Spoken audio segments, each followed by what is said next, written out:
पहली बार एक होटल में अपने ऑनलाइन प्यार से मिल रहा हूँ, लेकिन एक जुनून भरी रात के बाद उसने मुझे डिलीट और ब्लॉक कर दिया, पूरा पैकेज। और मैं सिर्फ उस मैसेज को घूरता रह गया जो उसने छोड़ा था, दावा करते हुए कि वो टर्मिनली इल थी।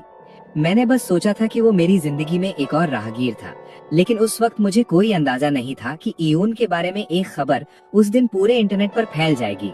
Shocking news. गांव के सबसे अमीर आदमी की बेटी को उसके अपने खानदानी हॉस्पिटल में टर्मिनल इलनेस का गलत डायग्नोसिस हुआ था। लेकिन जो मैंने कभी सोचा भी नहीं था वो ये था, 10 महीने बाद इयोन सिटी से ब्रेकिंग न्यूज आई और ये एक और धमाका था। गांव के सबसे अमीर आदमी की बेटी अपने ट्विंस के बाप के लिए पूरा इंटरनेट छान रही है। कुछ ही लम्हे पहले मैंने जैकपॉट मारा।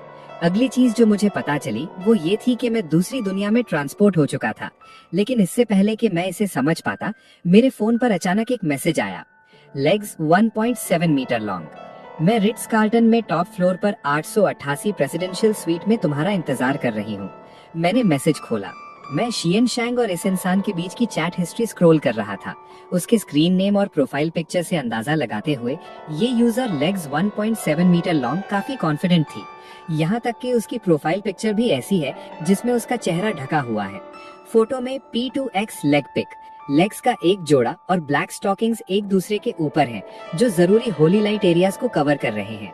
तो बस इतना कह लेते हैं कि अगर ये फोटो असली है तो एक ऐसे शख्स के तौर पर जिसने ऑनलाइन बेशुमार लेग्स देखी हैं, मेरे पास कहने के लिए सिर्फ एक ही बात है। चाहे ये 10 साल की सजा हो या 5 साल का प्लान, मैं कहूंगा कि ये हर तरह से एक अच्छी डील है। उनकी चैट हिस्ट्री को जल्दी से स्क्रॉल करने के बाद मुझे पता चला कि ये ऑनलाइन दोस्त जिसका हैंडल 1.7m लेग्स था, वो एक लड़की थी जिससे मैं कॉलेज एंट्रेंस एग्जाम्स के तुरंत बाद ऑनलाइन मिला था। आज वो दिन है जब उन्हें मिलना था। हालांकि मैं इस बारे में बहुत ज्यादा कॉशियस था। मैंने हमारी चैट विंडो खोली। अब पीछे मुड़ने का कोई रास्ता नहीं है। क्या होगा अगर तुमने मेरी किडनी में खंजर मार दिया? इस दौरान रिट्स कार्ल्टन होटल के प्रेसिडेंशियल स्वीट के अंदर ग्यूइंग हान नम किंग साइज बेड पर फैली हुई थी। उसके नायलॉन से ढके हुए पैर पीछे की तरफ चुलबुलापन से लटक और झूल रहे थे। उसकी आंखें जो फोन स्क्रीन पर टिकी हुई थीं, वो भी इंतजार और मिठास से भरी हुई थीं। लेकिन जब उसने मेरा भेजा हुआ जवाब देखा तो वो इतनी गुस्से में आ गई कि अपने छोटे दांत पीसने लगी। अगर ये मुफ्त भी होता तब भी मैं इसे नहीं लेता। मैं इस बंदे पर यकीन नहीं कर सकती। शुरुआती गुस्से के ठंडा होने के बाद ग्यूइंग हान ने तुरंत प्रेसिडेंशियल स्वीट की रिसीट निकाली। एक क्लिक के साथ उसने मैसेज भेज दिया। फिर उसने 2 जुमले टाइप किए, साफ तौर पर चिढ़ते हुए, खुद देख लो, क्या तुम एक रात के लिए इस कमरे के जितने भी लायक हो? ये सब करने के बाद उस पर मौजूद चीजों को देखते हुए जो उसे पहले से ही जुबानी याद थी, ग्यूइंग हान की नजर धीरे धीरे धुनी और खाली हो गई। 3 महीने पहले उसे उसके अपने खानदानी कंग्लोमरेट के हॉस्पिटल में लेट स्टेज लंग कैंसर का डायग्नोसिस मिला था। उसे ये भी बताया गया था कि कॉरपोरेशन पर असर पड़ने से बचने के लिए उसके पास जीने के लिए सिर्फ 6 महीने बचे हैं। समर ब्रेक के दौरान उसने अपनी बीमारी के बारे में किसी को नहीं बताया, और ये उस ऑनलाइन मुलाकात के बाद भी था। वो कभी कोल्ड और अलूफ रहने वाली सीईओ अक्सर अपने फोन को देखकर बेवकूफों की तरह मुस्कुराती रहती थी। सही कहा, गू चिंग हेन का पहला रिलेशनशिप और कुछ नहीं बल्कि एक ऑनलाइन वाला था, और उनकी पहली इन पर्सन मीटिंग के लिए उसने एक होटल चुना।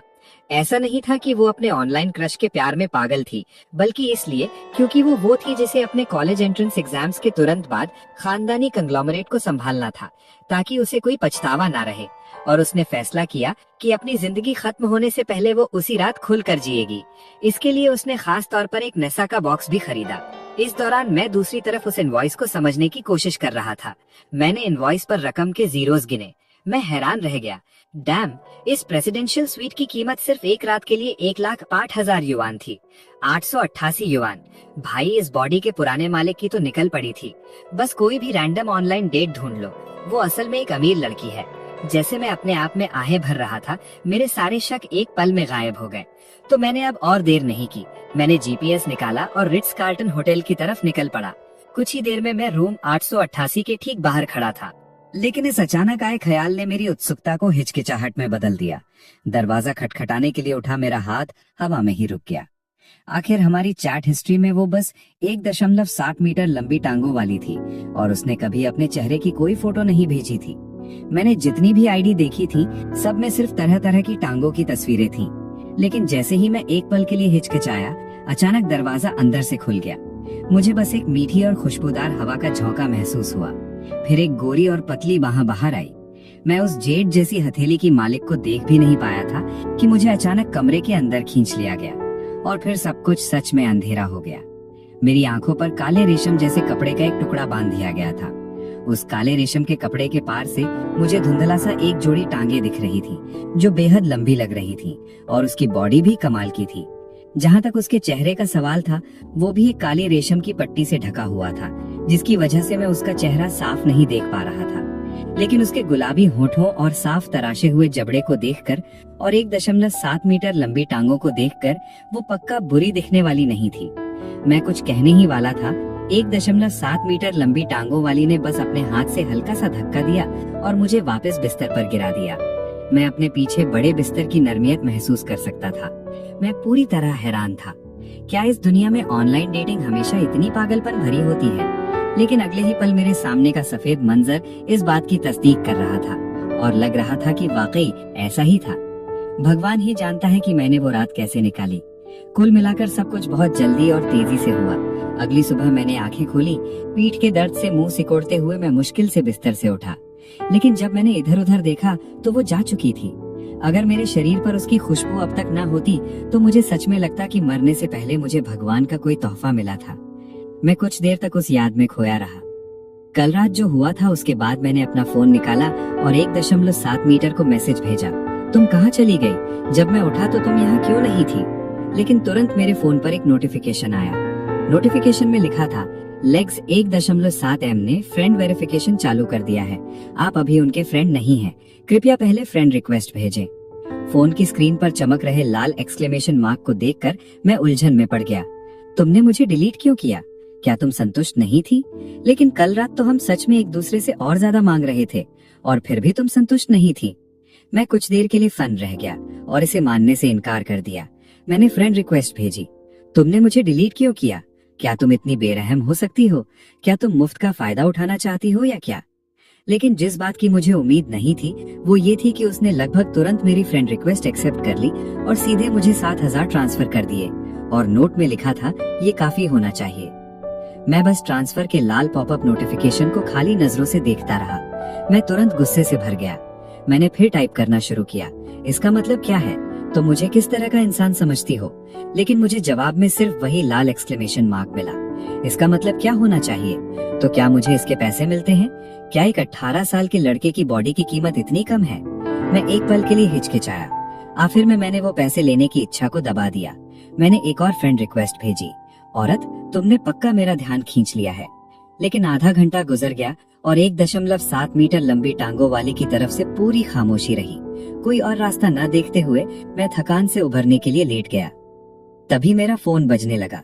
मैंने फोन उठाया, स्क्रीन पर अपनी माँ का नाम देखा। एक पल की हिचकिचाहट के बाद मैंने कॉल उठा ही ली। बेटा, क्या तुम मैजिक सिटी पहुँच गए? क्या तुम्हारे पास खर्च करने के लिए काफी पैसे हैं? अगर काफी नहीं है तो मैं तुम्हें और भेज देती हूँ। अपनी माँ की आवाज सुनकर, जो मेरी पिछली जिंदगी की तरह बिल्कुल वैसी ही थी, मेरे अंदर गर्माहट की एक लहर दौड़ गई। माँ, सब ठीक है, मेरे पास अपने पैसे हैं, आप और पापा उन्हें अपने लिए रखिए। तुम इस बुढ़िया की चिंता क्यों कर रहे हो? रुको, मम्मी अभी तुम्हें पैसे ट्रांसफर करती है, बस करो। मैं जीत गई। ठीक है बेटा, अभी के लिए रखती हूँ। रुको, मम्मी थोड़ी देर में तुम्हें और पैसे ट्रांसफर करेगी, ठीक है? ये शब्द उसके मुंह से निकलते ही दूसरी तरफ से कॉल कट गई। मैंने अभी फोन रखा ही था। मैं काफी खुश महसूस कर रहा था और वापस सोने वाला था, लेकिन तभी मेरा फोन फिर बजने लगा। मैं लगभग परेशान हो चुका था, लेकिन फिर मेरी नजर कॉलर आईडी पर पड़ी, पापा। मैं तुरंत सीधा बैठ गया और कॉल रिसीव की। हेलो। एक गहरी और अधिकार भरी आदमी की आवाज सुनाई दी। डैड, आप मोडू पहुंच गए। लाइन के दूसरी तरफ वो ताकतवर आवाज सुनकर मेरी आंखों में फौरन आंसू आ गए। पिछली सदी में मेरे फादर सारा साल माइंस में काम करते थे और उसकी वजह से उन्हें गंभीर ऑक्यूपेशनल डिजीज हो गई थी। अब वो गूंजती हुई आवाज ही मेरे लिए काफी सबूत है कि वो अभी भी बिल्कुल ठीक है। हम मैजिक सिटी पहुंच गए हैं। डैड, आप क्या कर रहे हैं? रुको, मैं अभी ऑफिस पहुंचा हूँ, मुझे एक मीटिंग अटेंड करनी है। सुनो, मुझे तुम्हें कुछ बताना है। आंट, मुझे इंटरप्ट करो। तुम्हारे कल जाने के बाद तुम्हारी मदर और मैंने इस बारे में बात की है ताकि तुम कोई वुमनाइजिंग बुली ना बन जाओ। अब से तुम्हारी ट्यूशन के अलावा जो हम हमेशा की तरह पे करेंगे, और तुम्हारे लिविंग एक्सपेंसेस हम तुम्हें सिर्फ उतना ही देंगे जितनी जरूरत है। उनके मुंह से ये अल्फाज निकले ही थे कि लाइन कट गई और उसकी जगह डायल टोन आ गई, और इसी तरह जो मुझे अच्छा महसूस हो रहा था वो बिल्कुल खत्म हो गया। जैसे ही मैं अपने ही डैड को रोस्ट करने वाला था, तभी वी चैट पर मेरी मॉम का एक मैसेज आया, बेटा मैंने तुम्हें पैसे ट्रांसफर कर दिए हैं, और याद रखना अपने डैड को मत बताना, और चैट हिस्ट्री डिलीट करना मत भूलना। अगर ये काफी ना हो तो मुझे कॉल कर लेना। मैंने अभी मैसेज देखा, उसके फौरन बाद एक टेक्स्ट मैसेज नोटिफिकेशन बजी। 1 मिलियन युआन तुम्हारे बैंक अकाउंट में डिपॉजिट हो गए हैं, बैलेंस 1,10,000। और उसके फौरन बाद वी चैट पर एक मैसेज आया, ये ग्रुप से ये कियोन गुओ, ट्यूशन हर सेमेस्टर की 6,000 युआन है, बाकी 4,000 युआन इस सेमेस्टर के तुम्हारे लिविंग एक्सपेंसेस के लिए हैं। इन्हें समझदारी से खर्च करना, इतना काफी होना चाहिए। मेरे मुंह का कोना फड़कने लगा। मुझे कहना पड़ेगा, एक असली फादर से यही उम्मीद थी। उन्होंने मुझे लिविंग एक्सपेंसेस के लिए महीने के सिर्फ $1,000 दिए हैं। मेरा मतलब है हम मैजिक सिटी की बात कर रहे हैं। एक मिनट रुको, ये ग्रुप, ये कियोन गुओ, और ये ग्रुप आखिर है क्या? माइनर्स ने कब से इस तरह का दिखावा शुरू कर दिया है? तो मैंने जल्दी से अपने फोन पर चीजें ढूंढना शुरू कर दी। आधे घंटे बाद मैं इतना एक्साइटेड था कि मेरे मुंह से एक अजीब सी हंसी निकल गई। क्या आप लोग इस पर यकीन कर सकते हैं? मैं एक टॉप टियर रिच किड के रूप में ट्रांसमाइग्रेट हो गया हूँ, और जब तक इस दुनिया में कोई क्रोकेट ड्रैगन किंग जैसा ट्रोप नहीं है, वो ऐसा बंदा जो चाहे कर सकता है। इसी दौरान एक बड़ी माई बैग के अंदर ग्विंग हान एक classic beige doll like suit पहने एग्जीक्यूटिव सीट पर बैठी थी और गंभीर एक्सप्रेशन के साथ अपने सेक्रेटरी की रिपोर्ट सुन रही थी कि प्रेसिडेंट गू का बैंक लोन अप्रूव नहीं हुआ। एप्लीकेशन को मोडू बैंक के चेयरमैन लू ने खुद रिजेक्ट किया था। ग्विंग हान ने अपना हाथ उठाकर अपने टेम्पल्स को मसाज किया। उसके लाल होंठ पिछे हुए थे। माइक्रो बिजनेस लोन, इसे अभी के लिए साइड पर रखते हैं। कंपनी की पूरी बिजनेस चेन पर पिछले कुछ महीनों से बड़े पैमाने पर हमला हो रहा है। इसके अलावा मेरी गैर मौजूदगी में तुम सीधा मिस्टर गू को रिपोर्ट कर सकते हो। सेक्रेटरी ग्विंग हान की बातों का छुपा हुआ मतलब समझने में नाकाम रहा। उसने फर्माबरदारी से ओ कहा और वापस बैठ गया। इसी दौरान ग्विंग हान बस खाली नजरों से खिड़की के बाहर देख रही थी। उसकी नजर थोड़ी दूर और अनफोकस्ड थी। उसका ध्यान बार बार कल रात जो हुआ उस तरफ जा रहा था। उसके गालों पर हल्की सी लाली छा गई। वो ब्रूट, उसे बिल्कुल नहीं पता कि नर्म कैसे होना है। अभी भी बहुत ज्यादा दर्द हो रहा है। ये सब तुम्हारी वजह से है। तभी फोन की घंटी ने ग्विंग हान की सोच को तोड़ दिया। उसने थोड़ा बेसब्री से फोन उठाया। वो मेरे बारे में पूछ रहे हैं। मैं ग्विंग हान हूँ। मैं एक मीटिंग में हूँ। रुको, मुझे बाद में कॉल करना। हालांकि इससे पहले कि वो कुछ कर पाती, जैसे ही ग्विंग हान ने अपनी कॉल खत्म की, दूसरी तरफ वाले शख्स ने जल्दी से बात की। प्रेसिडेंट गू, फोन मत काटिए, ये इम्पोर्टेंट है। मैं ऑन्कोलॉजी डिपार्टमेंट का डायरेक्टर हूँ। क्या आप अभी हॉस्पिटल आ सकती हैं? ग्विंग हान का दिल बैठ गया। उसका दिल हलक तक आ गया। कल हमारी मुलाकात से पहले वो पहले हॉस्पिटल गया था अपनी कंडीशन का चेकअप करवाने, लेकिन अब हॉस्पिटल इतनी घबराहट में कॉल कर रहा है। खबर यकीनन बुरी होगी। शायद कैंसर सेल्स पहले ही किसी जरूरी ऑर्गन तक फैल गए हैं। ये सोचकर ग्विंग हान ऐसी दिख रही थी जैसे उसकी रूह निकल गई हो। वो खुद से बुदबुदाने लगी। उसने ड्राइवर को गू हॉस्पिटल की तरफ चलने को कहा। उसका फोन अभी भी लगातार बज रहा था। ग्विंग हान मेरी भेजी हुई फ्रेंड रिक्वेस्ट को खाली नजरों से देखने लगी, ये सोचते हुए कि उसके पास बात करने के लिए कोई भी नहीं था। उसकी आंखों से आंसुओं की 2 धाराएं बिना उसे पता चले उसके गालों से नीचे गिरने लगी, और उसने खामोशी से मेरी फ्रेंड रिक्वेस्ट एक्सेप्ट कर ली और टाइप किया, एम, मुझे बहुत अफसोस है, मैंने तुम्हारे जज्बातों के साथ खेला। सच तो ये है कि मुझे एक टर्मिनल इलनेस है। मैं मर रही हूँ। जो कुछ भी हमारे बीच हुआ उसे एक सपना समझ लेना।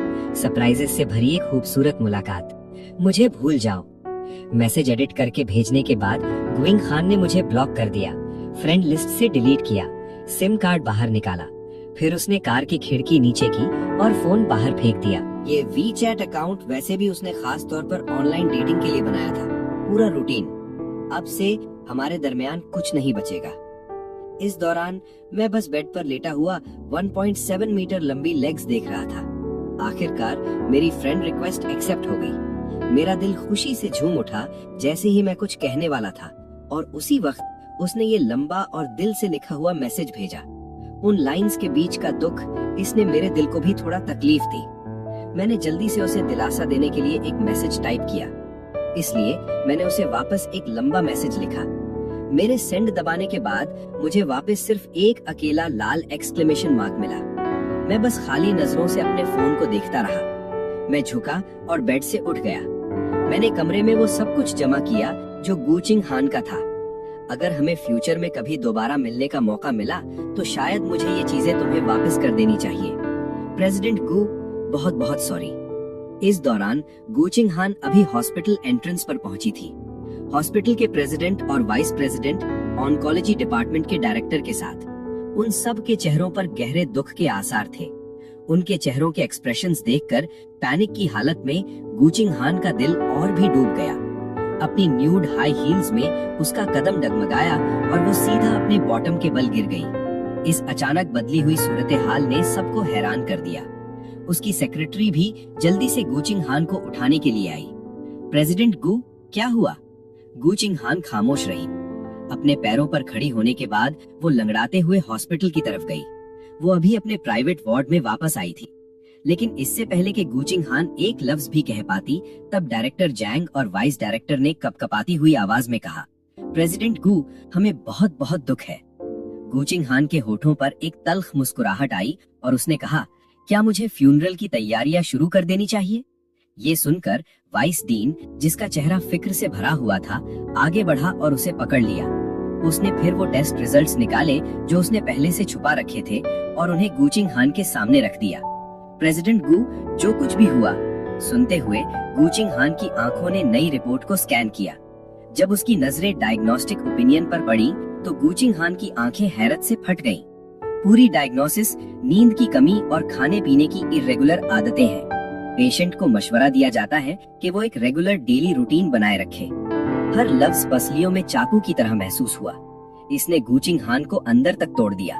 वो यकीन नहीं कर सकी, इतनी संगीन मेडिकल मैल प्रैक्टिस, और ये असल में उसके साथ हुआ था, और वो भी उसके अपने खानदान के हॉस्पिटल में। मैं बीमार नहीं हूँ, मुझे मरना नहीं होगा। यकीन न आने की हालत में गू चिंग हान ने इस बार दोबारा ध्यान से पूछा। कंफर्म जवाब मिलने के बाद गू चिंग हान ने अपना हाथ हिलाया, उन्हें जाने का इशारा करते हुए। हॉस्पिटल बेड पर लेटकर पिछले कुछ महीनों की मुसलसल एंजाइटी के बारे में सोचते हुए गू चिंग हान जज्बात के भंवर में घिरी हुई थी। कंपनी, होम किंग और बाकी सब। गू चिंग हान को अचानक झटका लगा। उसने अपना बिजनेस फोन निकाला। उसने उस वीचैट अकाउंट में लॉगिन करने की कोशिश की, लेकिन मसला ये था कि वो फोन नंबर किसी असली नाम पर रजिस्टर नहीं था और उसने फोन भी फेंक दिया था। तो चाहे उसने कितनी ही बार कोशिश की हो, वो फिर भी लॉगिन नहीं कर सकी। गू चिंग हान ने एक उदास सांस भरी। रहने दो, ये एक ऑनलाइन फ्लिंग था जिसे कभी सीरियस होना ही नहीं था। लेकिन ये ख्याल कि उसका पहला प्यार बिना किसी निशान के खत्म हो गया, गू चिंग हान के अंदर एक ताकतवर चुभन पैदा कर गया। खामोश आंसुओं के कुछ कतरे उसकी आंखों के कोनों से धीरे से बहने लगे। पलक झपकते ही वक्त गुजर गया। 4 साल बाद मैजिक सिटी पर भारी बर्फ गिरी। मैंने अभी अपनी मॉर्निंग क्लासेस खत्म की थी। तभी मेरे डैड का कॉल आया। जैसे ही मैंने फोन उठाया, एक हुक्म देने वाली आवाज फोन से गूंजी। मैं तुमसे आखिरी बार पूछ रहा हूँ, सू फैमिली की यंग लेडी, तो तुम उससे मिलने जा रहे हो या नहीं? जैसा मैंने सोचा था, कॉल आ गई। तो उस बारे में, ये ग्रुप के चेयरमैन यांग गुओ के इकलौते बेटे के तौर पर मेरी शादी का फैसला हमेशा से ऐसा ही रहा है जो मैं खुद नहीं ले सकता।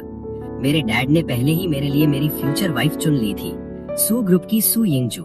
सू ग्रुप के बुजुर्ग और मेरे डैड बहुत पक्के दोस्त हैं। इसके अलावा सू ग्रुप येशी कॉन्ग्लोमरेट से बस थोड़ा सा नीचे है, जो कि एक बहुत बड़ा बहीवत है। जहाँ तक सू यिंगजू की बात है, पिछले कुछ सालों में अपनी पिछली जिंदगी की यादों को पूरी तरह याद करने के बाद उसके बारे में मेरा तस्वुर अब भी बचपन पर ही रुका हुआ है। उस वक्त वो पूरा दिन मेरे पीछे पीछे घूमती रहती थी, और अगर उसकी बात नहीं मानी जाती थी तो वो अपनी बहती हुई नाक मेरी स्लीव पर पोंछ देती थी। बस इस बारे में सोचकर ही मैं कांप गया। तो मैंने अपने डैड को साफ मना कर दिया, मगर मैंने इस बार अपने डैड के रिजॉल्व को हल्का समझा था। ठीक है, अब से मैं तुम्हारी फंडिंग बंद कर रहा हूँ, और एक सेकंड के लिए भी मत सोचना कि मुझे नहीं पता था कि तुम्हारी माँ इतने सालों से तुम्हें पैसे भेज रही है। इस बार कोई तुम्हारी मदद नहीं कर सकता। इतने पर मेरे डैड ने फोन काट दिया और उसके फौरन बाद मुझे एक टेक्स्ट मैसेज मिला कि मेरे सारे पैसे खत्म कर दिए गए हैं। मैं बिल्कुल डिजेक्टेड होकर अपने डॉर्म रूम की तरफ वापस चला, बस ये देखने के लिए कि मेरे रूममेट शिया हाई ने मेरी आखिरी सिगरेट पी ली थी। मेरा दिल बिल्कुल टूट गया था। मुझे ऐसा देखकर शिया हाई अचानक कंफ्यूज हो गया। भाई तुम इतने कंजूस कब से हो गए? ये मत कहना कि तुम्हारी फैमिली ब्रोक हो गई है या कुछ। मैं भी कुछ छुपाने की कोशिश नहीं कर रहा। मैंने शिया हाई की तरफ मुस्कुराते हुए कहा, सही है, लॉकडाउन अब खत्म हो गया है, अब से सब तुम्हारे भरोसे होगा और मुझे उम्मीद है कि तुम मेरे साथ पेशेंट रहोगे। मेरे मुंह से ये बात निकली ही थी कि डॉर्म में सब स्टन रह गए। हालांकि मैंने उन्हें अपने फैमिली बैकग्राउंड के बारे में कभी नहीं बताया था, मगर आमतौर पर मैं बहुत जेनरस स्पेंडर था और अब मैं सच में बैंकरप्ट हो गया हूँ। तभी शिया हाई ने एक उदास एक्सप्रेशन बनाया। फिक्र मत करो भाई, तुम्हें आगे देखना सीखना होगा। बोलते हुए उसने हिचकिचाते हुए मुझे एक बुक दी। ये लो, मेरे पास magic city sugar mommy handbook है, मैं अब इसे तुम्हारे हवाले कर रहा हूँ। मैं रेफ्यूज करने ही वाला था, मगर फिर मुझे वो स्नॉट अटैक याद आया जो इस बॉडी के ओरिजिनल ओनर को सहना पड़ा था। आखिर में मैंने फिर भी वो बुक ले ली। ये देखकर शिया हाई हंसा और एक जानती हुई टोन में कहा, हे भाई, जब तुम बड़े आदमी बन जाओ तो भूलना मत, जब तुम अमीर और पावरफुल बन जाओ तो एक दूसरे का ख्याल रखना, ठीक है? मैंने सर हिलाया। मैंने बुकलेट खोली। पहला पेज टेबल ऑफ कंटेंट्स था जो शिया हाई ने खुद तैयार किया था। मैंने उन सब स्पॉन्सर्स की इन्फॉर्मेशन देखी। मेरे मुंह का कोना ट्विच हुआ। बच्चे, मुझे लगता है कि तुम्हें ये टैंक्स अपने ही बचा कर रखने चाहिए। ये देखते हुए कि मैं सैटिस्फाइड नहीं था, इसलिए मैंने फौरन बुकलेट के पीछे वाला हिस्सा पलटा। भाई, मैं गारंटी देता हूँ कि तुम्हें ये पसंद आएगी। मैंने उस पर लिखी हुई चीज पर नजर डाली। नाम Gu King Han, occupation president of the Gu, जिसकी अम्ब्रेला के नीचे कई पब्लिकली लिस्टेड कंपनीज हैं। एस्टिमेटेड हाइट 168 सेंटीमीटर और वजन तकरीबन 100 पाउंड्स। एज 25। उनकी नेटवर्थ एक पब्लिक रिकॉर्ड है जिसकी पर्सनल नेटवर्थ तकरीबन 1 बिलियन युवान है। ट्रेट्स अनमैरिड, 2 बच्चों के साथ। और जैसे ही मेरी नजर गो किंग हैन की फोटो पर पड़ी, मेरी आंखें फट गईं। रुको, वो चेरी लिप्स और वो जॉ लाइन, वो इतने फेमिलियर क्यों लग रहे हैं? थोड़ी देर दिमाग लड़ाने के बाद मैंने जल्दी से एक हाई एंड टेलर्ड सूट पहन लिया। बाहर निकलने से पहले मैंने अपने दोस्त शिया हाई की तरफ एक बार पीछे मुड़कर देखा, जो अब भी पूरी तरह बैफिल्ड था। फिक्र मत करो, जब हम दोनों बड़े आदमी बन जाएंगे तो एक दूसरे को भूलना मत।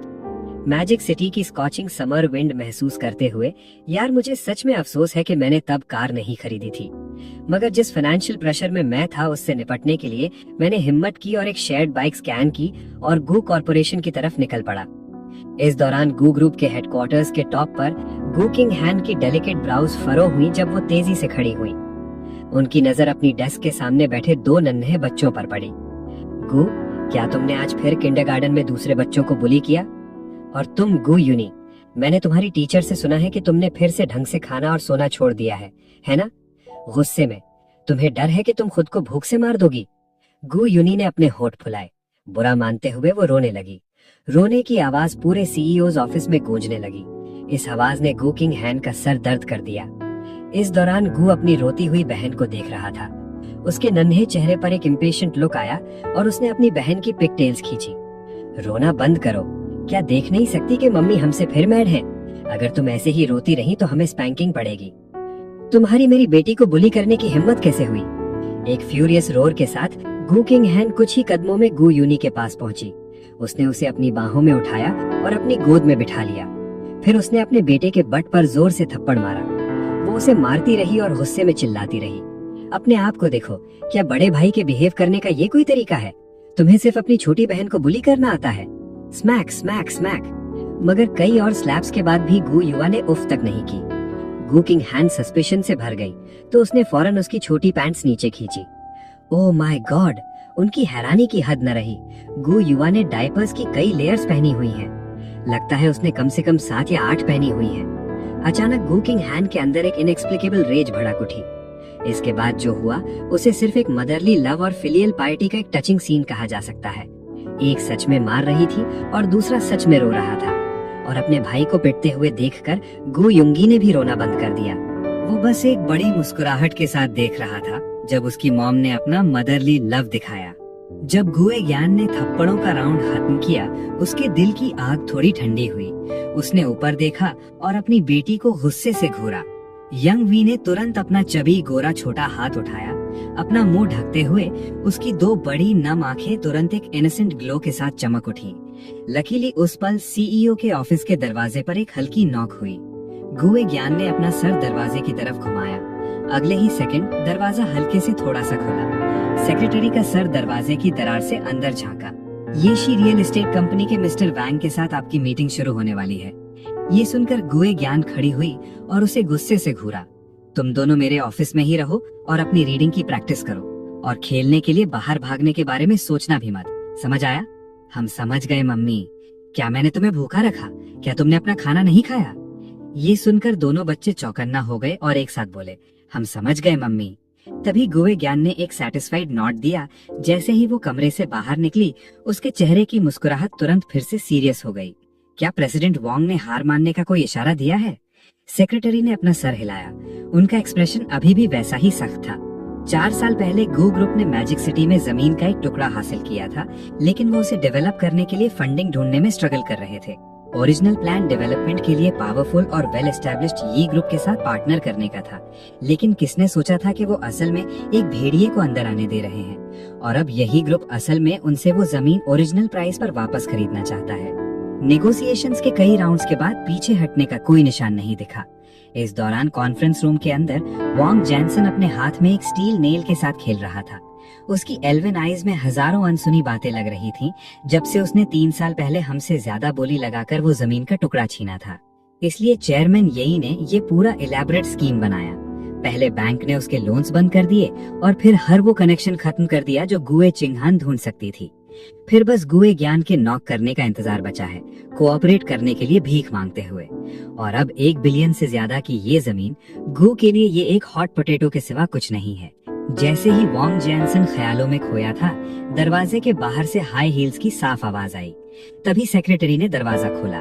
गुए ज्ञान आगे बढ़ी। उसने एक हल्की मुस्कुराहट के साथ कहा, मेरी माफी, आपको इंतजार करवाने के लिए सॉरी मिस्टर वैंग। मैं बस अपने बच्चे को डिसिप्लिनिंग कर रही थी। मुझसे उम्मीद से थोड़ा ज्यादा वक्त बर्बाद हो गया।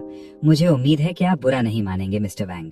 ये सुनकर वॉन्ग जैन बस मुस्कुराया और अपना सर हिलाया, ये इशारा करते हुए कि उसे बुरा नहीं लगा, लेकिन उसकी आंखों में सुनहरी रोशनी की एक चमक चमकी। ये लड़की सच में कुछ और ही है, बच्चों को एक बहाने के तौर पर इस्तेमाल कर रही है। इस दौरान हांफते हुए और सांस फूली हुई मैं आखिरकार गो ग्रुप बिल्डिंग पहुंच गया। जैसे ही मैं अंदर जाने वाला था, एंट्रेंस पर खड़े सिक्योरिटी गार्ड ने जिम्मेदारी से मुझे रोकने के लिए कदम आगे बढ़ाया। रुको, तुम्हारा यहाँ क्या काम है? एक मुस्कुराहट के साथ मैंने सिगरेट्स का एक पैक निकाला। मैंने एक बाहर निकाली और उसे दे दी। ये लो, स्मोक करो भाई। हे भाई, मैं बस यहाँ सेफ रहने के लिए आया हूँ, जब तुम्हारी बॉस की बीवी अबू नौकरी ढूंढने आती है। मैंने लगभग वो बोल ही दिया था जो मैं असल में सोच रहा था। सिक्योरिटी गार्ड ने मेरे हाथ में रुआन सिगरेट्स के पैक पर नजर डाली। वो एक नफरत भरी मुस्कुराहट के साथ हंसा। फिर उसने लूचू का एक पैक निकाला, एक सिगरेट ब्रांड जिसकी कीमत बस कुछ बक्स है। मेरा मतलब है हद है, ये सब अब कौन पीता है? ये लो, मेरी ट्राई करो। वो कहते हैं कि एक मर्द के साथ रिश्ता बनाने का सबसे बेहतरीन तरीका साथ में स्मोक करना है। वो थोड़ी देर में ये सिगरेट चैट खत्म करेंगे। मैं लगभग इस सिक्योरिटी गार्ड के साथ पक्का भाई बन गया हूँ। ब्रदर वी, एक बार मैं ये ग्रुप में टॉप एग्जीक्यूटिव बन गया तो मैं तुम्हें जरूर हेड ऑफ सिक्योरिटी प्रमोट करूंगा। सिक्योरिटी गार्ड वी वो नाम के एक आदमी ने दिल खोल कर ठहाका लगाया। फिर उसने मेरे कंधे पर थपथपाया और कहा, इंटरव्यू के लिए ऑफिस 3rd फ्लोर पर है, तुम्हें अब अंदर जाना चाहिए। उसने एक गंभीर नोट दिया। मैं मुड़ा और बिल्डिंग के अंदर चला गया। कुछ ही देर में मैंने खुद को इंटरव्यू रूम में पाया। एक सख्त मुकाबले के बाद और बस ऐसे ही मुझे सिक्योरिटी गार्ड की नौकरी मिल गई। आखिरकार हर दिन कंपनी के एंट्रेंस पर पहरा देना है और ये वो जगह है जहां कूनिंग हान से मिलने का मेरा सबसे अच्छा मौका है। कुछ बेसिक प्रोसीजर्स पूरे करने के बाद मैं वापस गार्ड बूथ की तरफ निकल गया। मैंने अपनी पॉकेट से सिगरेट्स का एक पैक निकाला और एक ब्रदर वी वू को ऑफर की। अच्छा, तो देखो ये फिर से कौन है। वी वू ने उस सिक्योरिटी गार्ड यूनिफॉर्म को देखा जो मैंने अभी ली थी। वो बहुत एक्साइटेड था। वो जोर से हंसने लगा। तो मैंने सच में सिक्योरिटी टीम ज्वाइन कर ली? फिक्र मत करो, मैं स्क्वाड का कैप्टन हूँ। आज से मैं तुम्हारी एक अच्छी शिफ्ट लगा दूंगा। मैं इज्जत से भर गया हूँ, तभी तो आप ये महंगी सिगरेट अफोर्ड कर सकते हैं। डैंगली, ओह, तो ये हेड ऑफ सिक्योरिटी हैं जो स्मोकिंग कर रहे हैं। आज से मैं हर चीज के लिए आप पर ही भरोसा करूंगा बॉस। कोई बात ही नहीं है। वीवू का चेहरा खिले हुए फूल की तरह चमक उठा। तुम्हें अब वापस जाकर अपना सामान पैक करना चाहिए। आज रात तुम मेरे कमरे में रुक सकते हो। डॉर्म से बदबू आती है। तो ठीक है। बहुत खुश होकर मैंने गार्ड बूथ से बाहर निकलते हुए सर हिलाया, क्योंकि मैं स्कूल जा रहा था। इस दौरान ऊपर मीटिंग रूम का माहौल बहुत ज्यादा टेंस था। प्रेसिडेंट गू, आपके उस पैकेज के बारे में, क्योंकि वो वहाँ बस धूल खा रहा है और ऐसा लग रहा है कि आपकी कंपनी के पास अभी कैश की कमी है, तो क्यों ना इसे हमें ही बेच दें। ये ग्रुप इसे 4 साल पहले वाली ओरिजिनल प्राइस पर खरीद लेगा। वांग जिएनसिन की बातें सुनकर गू चिंगहान का चेहरा गुस्से से उतर गया। क्या ये इंसानों वाली बात कर रहा है? 4 साल गुजर चुके हैं। इसे पहले से पता था कि बैंक लोन बंद करने वाला है और ये ग्रुप के सीईओ मिस्टर ये से जुड़ा हुआ है। इस ख्याल से ही गुनिंगहान को बहुत गुस्सा आ रहा था। पूरे ये ग्रुप में एक भी शरीफ इंसान नहीं है। ये बहुत गुस्सा दिला देने वाला है। वापसी की डेट के लिए नेगोशिएशन अभी और होनी चाहिए।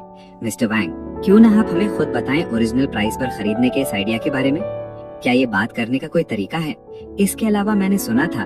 वैसे इस बारे में बात करते हुए अचानक गुनिंगहान के चेहरे पर एक अजीब सी स्माइल आ गई। और ये ग्रुप का लेटेस्ट कमर्शियल कॉम्प्लेक्स भी मेरी जगह के पास ही है ना? ये सुनकर वांग जिएनसिन का दिल बैठ गया। ये ग्रुप का लेटेस्ट कमर्शियल कॉम्प्लेक्स अभी भी टॉप सीक्रेट प्लानिंग फेज में है। ये ग्रुप के अंदर कोई जासूस है। उसे ये समझने में जरा भी वक्त नहीं लगा।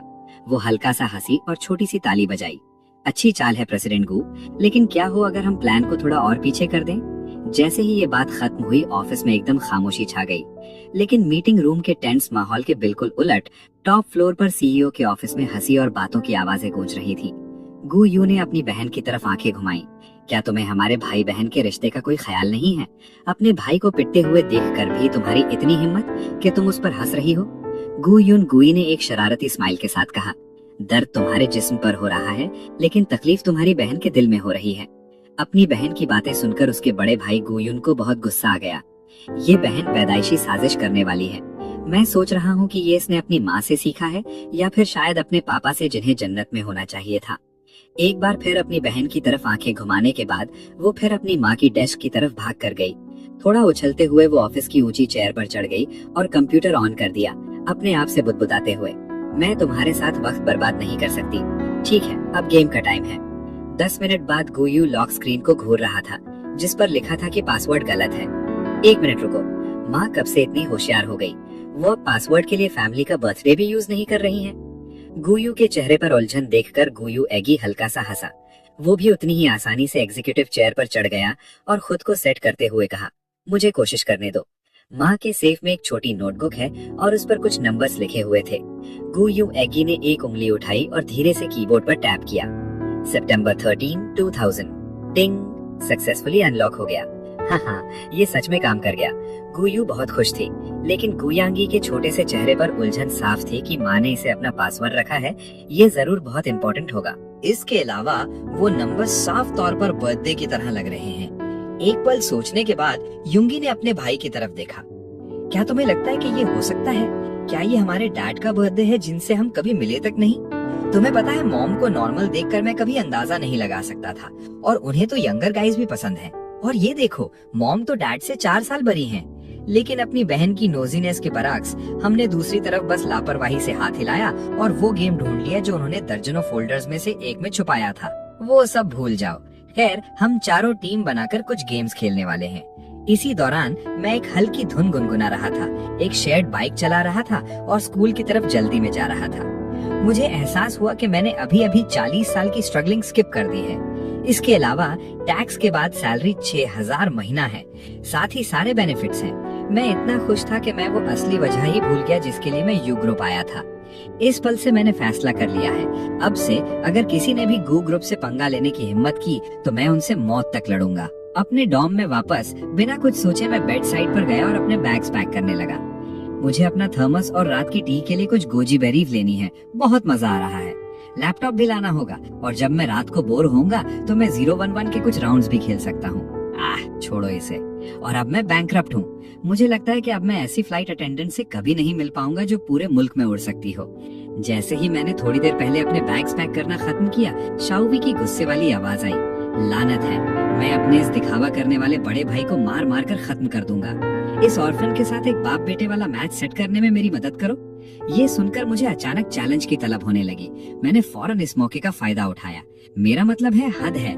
मैं शंघाई यूनिवर्सिटी का नंबर 1 यासाओ हूँ जो शाओहाई के साथ एक ब्रॉन्ज टियर मैच खेल रहा हूँ। मैं इसे अपने पैरों से भी कैरी कर सकता था और अपने लगातार सोलो किल्स के साथ मैं असल में एक जियान पियानिस्ट बन गया। लेफ्ट फ्लैंक पर ये एलिमेंट्री स्कूलर बस बिना रुके फीड कर रहा है। वाओ, एक असली जिंदगी का एलिमेंट्री स्कूल किड, कितना नायाब नजारा है। मुझे यकीन नहीं आ रहा कि असल में बच्चे ये गेम खेल रहे हैं। लेकिन जिसकी मुझे उम्मीद नहीं थी वो ये कि गेम खत्म होने के बाद यूजी डुओ यीवांग वू चियान ने मुझे एक फ्रेंड रिक्वेस्ट भेजी। मैंने यूजी डुओ यीवांग वू चियान की फ्रेंड रिक्वेस्ट बड़े शौक से एक्सेप्ट कर ली। वाओ, तुम कमाल हो। क्या तुम मुझे एक और बार कैरी कर सकते हो? इस चीज पर टाइप करते हुए मेरी उंगलियां उलझ रही हैं। मुझे डैडी कहो, मैं तुम्हें चैलेंजर तक कैरी करूंगा। जहाँ भी यूजी है मैं बिना हिचकिचाहट के आगे बढ़ूंगा। हे भाई, कैसा रहेगा अगर तुम मुझे डायमंड रैंक तक कैरी करो? मैंने एक पल के लिए इस बारे में सोचा। मेरे सिक्योरिटी गार्ड की करियर के वो बोरिंग दिन, मैंने सोचा कि ये वक्त गुजारने का एक मजेदार तरीका होगा, इसलिए मैं मान गया। ठीक है, नीचे आओ। ठीक है, पहले मुझे ऐड करो फिर। तो मैंने उसे अपनी वीचैट आईडी भेज दी और जब मैं ये कर रहा था मैंने अपना नाम भी बदल दिया। मैंने अपना पुराना स्कूल फ्लैशलाइट वाला नाम बदलकर सिक्योरिटी मास्टर रख दिया। हाँ, ये मेरी नई पर्सोना पर फिट बैठता है। कुछ ही देर बाद एक एनिमे स्टाइल कार्टून अवतार से फ्रेंड रिक्वेस्ट आई। मैं उनकी रिएक्शन से फौरन बता सकता था कि वो बहुत खुश हैं। ऊपर से वो एक टोटल हंक है। तो क्या हम अब अगली राउंड शुरू कर रहे हैं? मैंने एक शातिर मुस्कुराहट के साथ जवाब लिखा। मैंने जवाब दिया, बिल्कुल नहीं। या हम बस आज रात तक का इंतजार कर सकते हैं? इससे हमारे साथ खेलने के लिए 3 हॉट लड़कियां मिल जाएंगी। चलो साथ में कुछ गेम्स खेलते हैं। ये इजी टोटल हंक। आज रात मुझे होमवर्क करना है। मेरी मॉम मुझे रात को गेम्स नहीं खेलने देंगी। मुझे यकीन नहीं हो रहा कि इस बंदे को वाकई नहीं पता कैसे। वो सच में ग्रेट स्कूलर है ना? ओह मिस्टर सिक्योरिटी गार्ड, तुम सच में एक बच्चे हो। यूजी इज अ टोटल हंक। एक शाई इमोजी तक नहीं है। मैं अभी भी किंडरगार्टन में हूँ, तुम्हें पता है? वो हमारी कौम का मुस्तकबिल। मेरी गलती है, मेरी गलती है। हे मिस्टर सिक्योरिटी गार्ड, ठीक है, फिर जब भी तुम फ्री हो मुझे मैसेज करना। जब मैं काम से फारिग हूँगा तो मैं तुम्हें 1-2 चीजें सिखा सकता हूँ। नन्हे वाले के पास एक टोटल हंक है। ठीक है, शुक्रिया बड़े भाई। और शाओहाई। उन्होंने थोड़ी देर और बात की। इसी के साथ मैंने अपना लगेज उठाया और निकल गया। इसी दौरान कॉन्फ्रेंस रूम में गुइंग हान ने अपनी घड़ी पर नजर डाली। मिस्टर वैंग, वक्त हो गया है। मुझे नहीं लगता कि इस बातचीत को जारी रखने से हम कहीं पहुंचेंगे। कैसा रहेगा अगर हम इसे आज के लिए यहीं खत्म कर दें? गुइंग हान पहले ही खड़ी हो चुकी थी। ये इशारा डिसमिसल के बराबर था। वैंग जियानन भी खड़ा हो गया। उसने अफसोस के साथ कहा, प्रेसिडेंट गु, आपको वाकई इस पर गौर करना चाहिए। आखिरकार हम सब एक ही सर्कल में हैं, लेकिन एक चीज भी नहीं। अगर वो मुमकिन नहीं है तो चलो एक कॉम्प्रोमाइज करते हैं। खैर, इस प्लॉट ऑफ लैंड की कीमत आपके लिए 10% बढ़ा देते हैं। जाने से पहले वांग जियन को बस उस पर एक आखिरी तंज कसना था। उसने फौरन मुड़कर अपने सेक्रेटरी को एक ऑर्डर दिया। जाओली से कहो कि यस होटल को इन्फॉर्म करे। मिस्टर वांग के लिए हमारे कॉर्पोरेट रेट पर एक स्वीट बुक करो। और याद रखना, मुझे सबसे बेहतरीन वाला चाहिए जो उनके पास हो। वांग जियनसिन बस मुस्कुराया और अपना सर हिलाया। इतनी छोटी लड़की और यही वो ट्रिक्स हैं जो वो जानती है, बस एक दिखावा कर रही है। उसने तमीज से गुइंग हान का ऑफर ठुकरा दिया और अपने सेक्रेटरी के साथ मीटिंग रूम से बाहर चला गया। डायरेक्टर वांग, ये डिपेंड करता है। ये प्रेसिडेंट गु कहती हैं कि वो किसी भी लालच या डर से प्रभावित होने वालों में से नहीं है ना? जैसे ही वो कॉन्फ्रेंस रूम से बाहर निकले, सेक्रेटरी ने जल्दी में कहा। वांग जियन ने एक लफ्ज भी नहीं कहा। इसके बजाय उसने बंद कॉन्फ्रेंस रूम के दरवाजे की तरफ इशारा किया। उसने सेक्रेटरी को इशारा किया, ये बताते हुए कि आसपास बहुत सारी झांकने वाली आंखें हैं। फिर वांग जियनसिन ने सेक्रेटरी को एक और धक्का दिया। उसने उसे हॉलवे में कुछ कदम तेजी से भगाया। वो तब तक भागता रहा जब तक वो हॉलवे के बिल्कुल आखिर में नहीं पहुंच गया और फिर दबे पांव वापस आया। उन्हें जरा भी अंदाजा नहीं था कि गुइंग हान ने पहले ही सिक्योरिटी फीड खोल ली थी। उसने प्रेसिडेंट वांग जियन और उसके सेक्रेटरी को दरवाजे के बिल्कुल पास दबककर बैठे हुए देखा। गुइंग हान, जो गौर से सुन रही थी, हाँ धीरे से हंसी। फिर वो सेक्रेटरी पर चिल्लाई, कितनी शर्म की बात है। काश वो इस लैंड की कीमत दुगनी कर पाते, तो शायद वो बस सर हिला देती और बेचने के लिए मान जाती। सेक्रेटरी ने स्क्रीन देखी और फौरन बिना कहे हुए मैसेज को समझ गया। उसने भी अपनी आवाज ऊंची करते हुए साथ दिया। और जब वो ये कह रही थी, गुइंग हान ने धीरे से अपना हाथ हिलाया। उसने अपने सेक्रेटरी को इशारा किया, जिसने चुपके से दरवाजा थोड़ा सा खोला। सेक्रेटरी ने ओके का साइन दिया और दबे पांव कॉन्फ्रेंस रूम के दरवाजे तक गया। फिर एकदम जोर से उसने दरवाजा पूरा खोल दिया। थम। पूरी तरह से हैरान रह गए। वोंग जेन और उसका सेक्रेटरी कॉन्फ्रेंस रूम के फ्लोर पर मुंह के बल गिरे। उसने ऊपर देखा तो गुइंग हान वहां खड़ी थी, हाथ बांधे हुए उन दोनों को ऊपर से नीचे देख रही थी। वोंग जेन ने अजीब तरीके से अपना सर खुजलाया। प्रेसिडेंट गु? ओह सही, मिनरल वाटर। मैंने अभी तक इसे खत्म नहीं किया है, मैं इसे ले लूंगा। इसी बीच सीईओ ऑफिस में योंगवी अपने कंप्यूटर स्क्रीन के सामने बैठकर कार्टून देख रहा था, जबकि सिक्योरिटी मॉनिटर्स पर गहरी नजर रखे हुए था। जिस पल गोइंग हेन की शक्ल हॉलवे के दूसरे सिरे पर दिखाई दी, बिना एक लफ्ज कहे गुओ युनकी ने कार्टून बंद कर दिया। फिर वो जल्दी से सोफा पर वापस बैठ गया और अपनी किताब पढ़ने लगा, बिल्कुल मासूम दिखते हुए। इसी बीच गुआ यू, जो टेबल के सिरे पर बैठी थी, पूरी तरह से बेखबर रही। अपने हेडफोन्स पहनकर जोश में चिल्लाती और चीयर करती रही। आउची, दर्द हो रहा है, दर्द हो रहा है, दर्द हो रहा है। एक क्लिक के साथ सीईओ ऑफिस का दरवाजा खोला गया। गुओ, तुम क्या कर रही हो? अपनी माँ की आंखों में गुस्से की दो लपटों को जलते हुए देखकर योंगवी ने न देखने का नाटक किया और अपनी किताब पढ़ता रहा, लेकिन हकीकत में वो पूरे वक्त उन्हें अपनी नजर के कोने से देख रहा था। कुछ ही तेजी से भरे कदमों में गुइंग हान गुओ यून के बिल्कुल पीछे थी, हाथ बांधे हुए अपने बेटे को देख रही थी। गुओ युआ ने उसी मंथ एक टीम बैटल खत्म की थी। अचानक उसे अपनी रीढ़ की हड्डी में एक ठंडक महसूस हुई। उसने अपना हेडसेट उतारा। हे सिस, एसी थोड़ा कम कर दो, मैं ठंड से मर रही हूँ। लेकिन जैसे ही उसने अपनी साजिशी बहन को देखा, जो अब चुपके से उसकी पीठ के पीछे उंगली दिखा रही थी, गुओ युवा को फौरन इस बारे में एक बुरा एहसास हुआ। उसने धीरे से सुस्ती से अपना सर घुमाया, एक प्यारी मुस्कुराती शक्ल बनाने की पूरी कोशिश की, ये सोचकर कि वो बच निकलेगी। मॉम, क्या आप थोड़ी नरमी दिखा सकती हैं? 2 और 2.5 मिनट बाद चटैक, एक बाजू से गुइंग हान ने अपनी बेटी को उठा लिया, जबकि उसका दूसरा हाथ गुओ युवा को कॉलर से पकड़े हुए था, उसे तकरीबन घसीटते हुए नीचे ले जा रही थी। जो एम्प्लॉइज दिन खत्म होने पर अभी तक नहीं गए थे, वो डर गए। वो सब डरे हुए चूहों की तरह भाग गए। एक औरत के बच्चा होने के बाद उसका मिजाज बहुत ज्यादा खराब हो गया है। देखो, 4 साल पहले और कभी कभी प्रेसिडेंट गु हमें देखकर मुस्कुरा भी देती थी। इसी बीच मेरे सेटल होने के बाद, चूंकि मेरा पहला ऑफिशियल दिन अभी शुरू नहीं हुआ था, इसलिए मैं ब्रदर वे से बात करने के लिए गुओ ग्रुप बिल्डिंग के मेन एंट्रेंस की तरफ गया। इसी बीच गुओ ग्रुप बिल्डिंग के अंडरग्राउंड पार्किंग गैराज की गहराई में गहरी टिंटेड विंडोज वाली एक कार के अंदर वोंग जिएनसिन ने हंसते हुए खुद से बड़बड़ाया। मैंने सुना है कि प्रेसिडेंट गु के पास जुड़वा बच्चों की एक प्यारी जोड़ी है। अगर प्रेसिडेंट यैन ने मुझे याद न दिलाया होता तो मैं तकरीबन भूल ही गया था कि मैं गुजारे के लिए क्या करता हूँ। उसके साथ ही वोंग जिएन ने अपने सेक्रेटरी की तरफ मुड़कर एक ऑर्डर दिया। याद रखना कि एक साफ शॉट लेना। तुमने गड़बड़ कर दी है मिस्टर ये। बड़ा प्लान है या फिर तुम्हारी तनख्वाह कटेगी। कुछ ही देर बाद गुइंगहन गु बिल्डिंग से बाहर आई, उन 2 छोटे बच्चों का हाथ पकड़े हुए। सेक्रेटरी ने बिजली की तेजी से वोंग जियन को थपथपाया। प्रेसिडेंट वोंग बाहर आ रही हैं, वो आ गई। वोंग जियन ने अपने सेक्रेटरी के सर पर उंगली से मारा। तस्वीर खींचो। तुम मेरी तस्वीरें क्यों खींच रहे हो? सेक्रेटरी दर्द से कराहा और जल्दी से अपना फोन उठाया। कैमरा क्लिक करता रहा जब तक गुइंगहन और दोनों बच्चे मेबैक में नहीं बैठ गए। तब तक कुछ नहीं हुआ। सिर्फ तभी वोंग जियन ने सेक्रेटरी के हाथ से कैमरा छीना। वो एक एक करके उन्हें देखने लगा। जितना ज्यादा वोंग जियन ने देखा, उसका चेहरा उतना ही गुस्से वाला होता गया। आखिरकार पिछली कुछ फोटोज में से एक में उसने दोनों बच्चों को देखा। प्रोफाइल थोड़ी ब्लरी थी। उसने हाथ बढ़ाया और अपने सेक्रेटरी के सर पर जोर से मारा। फिर उसने अपनी 2 उंगलियों को एक साथ रगड़ा। उसने फोटो को जूम किया और उसे गौर से देखा। कुछ मिनट बाद वोंग जियन ने अपनी थोड़ी सहलाई और फोन अपने सेक्रेटरी को वापस दे दिया। मेरे लिए इसे एक बार देखो। तुम्हें पता है, मैं इस एहसास को नहीं निकाल पा रहा हूँ कि ये 2 बच्चे किसी की तरह दिखते हैं। सेक्रेटरी ने कैमरा लिया और कुछ और बार देखा। उसे भी वही अपनापन महसूस हुआ, लेकिन खुदा की कसम मुझे याद नहीं आ रहा कि मैंने उसे पहले कहाँ देखा है।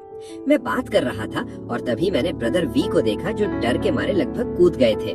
उनके हाथ उनकी पैंट्स की सिलाइयों से सख्ती से टिके हुए थे।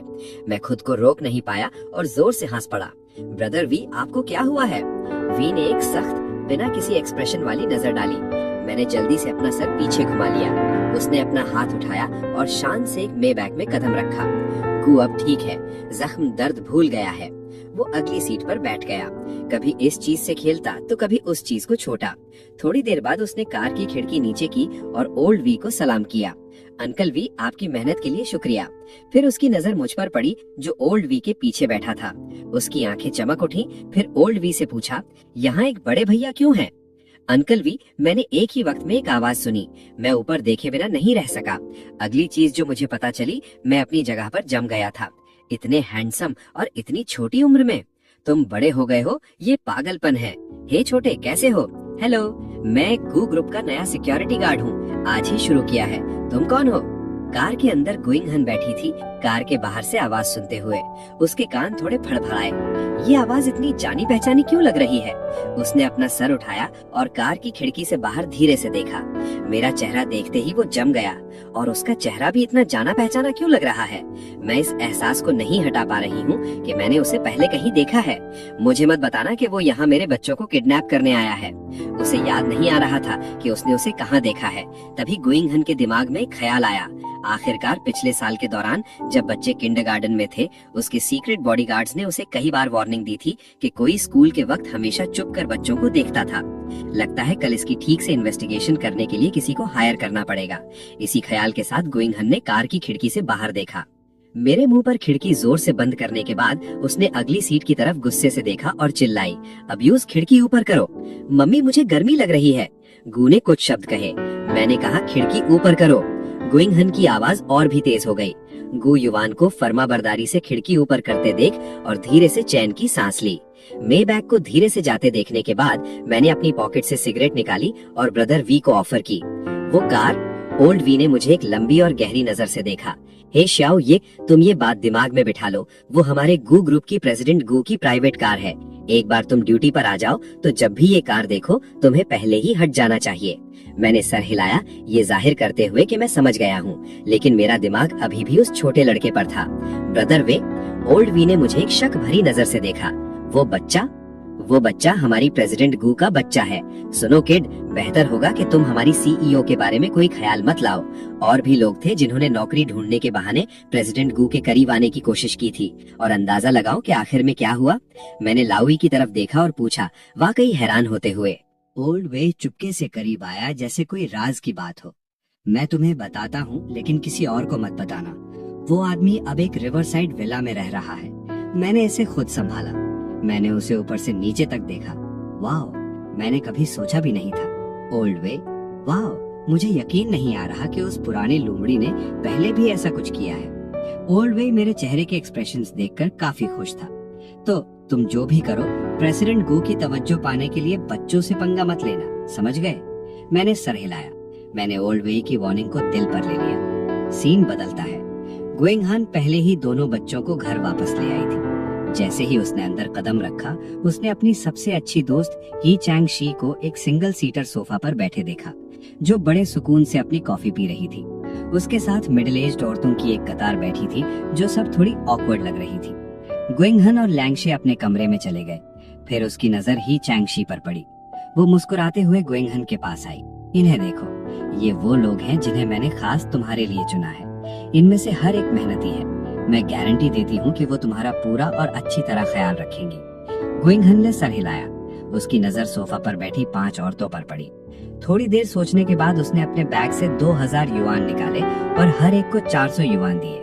हेलो लेडीज, ये रहे 400 युआन। ये आप लोगों के लिए बाहर जाकर ग्रोसरीज खरीदने के लिए है। जब वो वापस आई तो वो ग्रोसरीज लेकर आई। मेरे बच्चे सबसे ज्यादा खाते हैं, कुछ ही नानी स्टिक पाती है। उन्होंने जल्दी से सर हिलाया। उसने पैसे लिए। फिर वो मुड़ी और चली गई। उनमें से एक, जो ग्रुप में सबसे जवान थी और 30 साल की लग रही थी, ध्यान से इधर उधर देखते हुए नीचे आई। दूसरों को जाता हुआ देखकर उसने चुपके से एक फोन कॉल किया। प्रेसिडेंट ये टारगेट के करीब पहुंचने में कामयाबी मिल गई है। इसी दौरान गुइंग हन के घर पर गुइंग हन सोफा पर आंखें बंद किए आराम कर रही थी। ही चैंग शी उसके पास बैठ गई। उसने हल्के से हंसते हुए पूछा, अभी तक बच्चे के बाप का पता नहीं चला? गुइंग हन की त्योरियां, जो अभी सुकून में थी, फौरन चढ़ गईं। वो उठकर बैठ गई और चिढ़ते हुए बोली, तुम्हें ये बात क्यों निकालनी है? मुझे उसे निकालने में सदियां लग गई। खैर, तुम्हें शायद अपने फ्यूचर के बारे में भी सोचना चाहिए। तुम इतने वक्त से इसे दबा कर बैठी हो। क्या तुम वाकई अकेले बूढ़े होने का इरादा रखती हो? गुइंग हन खामोश रही। उसने नींद का बहाना करते हुए आंखें बंद कर ली। 4 साल पहले की यादें अपने आप फिर से सामने आ गईं। पता नहीं वो लड़का कैसा होगा जिसे मैंने किस किया था। मुझे याद है उसने कहा था कि वो कॉलेज के लिए मैजिक सिटी में है। शायद अब तक उसका कॉलेज खत्म हो गया होगा। इतने सालों में ऐसा नहीं था कि उसने उसे ढूंढने की कोशिश नहीं की, लेकिन हर कोशिश नाकाम रही। तभी ही चैंग शी ने पुरसुकून लहजे में कहा, एक बड़ा भाई जल्द ही मुल्क वापस आ रहा है। क्या तुम उनसे मिलना चाहती हो? ये सुनकर ग्विंघे की आंखें हैरत और खुशी से खुल गईं। मेरा बड़ा भाई जल्द ही वापस आ रहा है। ही जी ही चैंग-शी का बड़ा भाई है। बचपन में वो तीनों बेहतरीन दोस्त थे, लेकिन सबसे जरूरी बात ये है कि ही जी ने पहले ही है ग्रुप की जमीन पर कब्जा कर लिया है। शायद हम है ग्रुप के कनेक्शंस का फायदा उठाकर बैंक से लोन ले सकें। जब गुइंघन ख्यालों में खोई हुई थी, मैं एक डेली में खड़ा था। हे बॉस, क्या मुझे उस सुअर के सर के गोश्त का एक टुकड़ा मिल सकता है? ठीक है। डेली का मालिक काम में लग गया। महारत के साथ उसने सुअर के सर के गोश्त पर एक कट लगाया, फ्लैक फ्लैक फ्लैक, और गोश्त के छोटे छोटे टुकड़े कर दिए।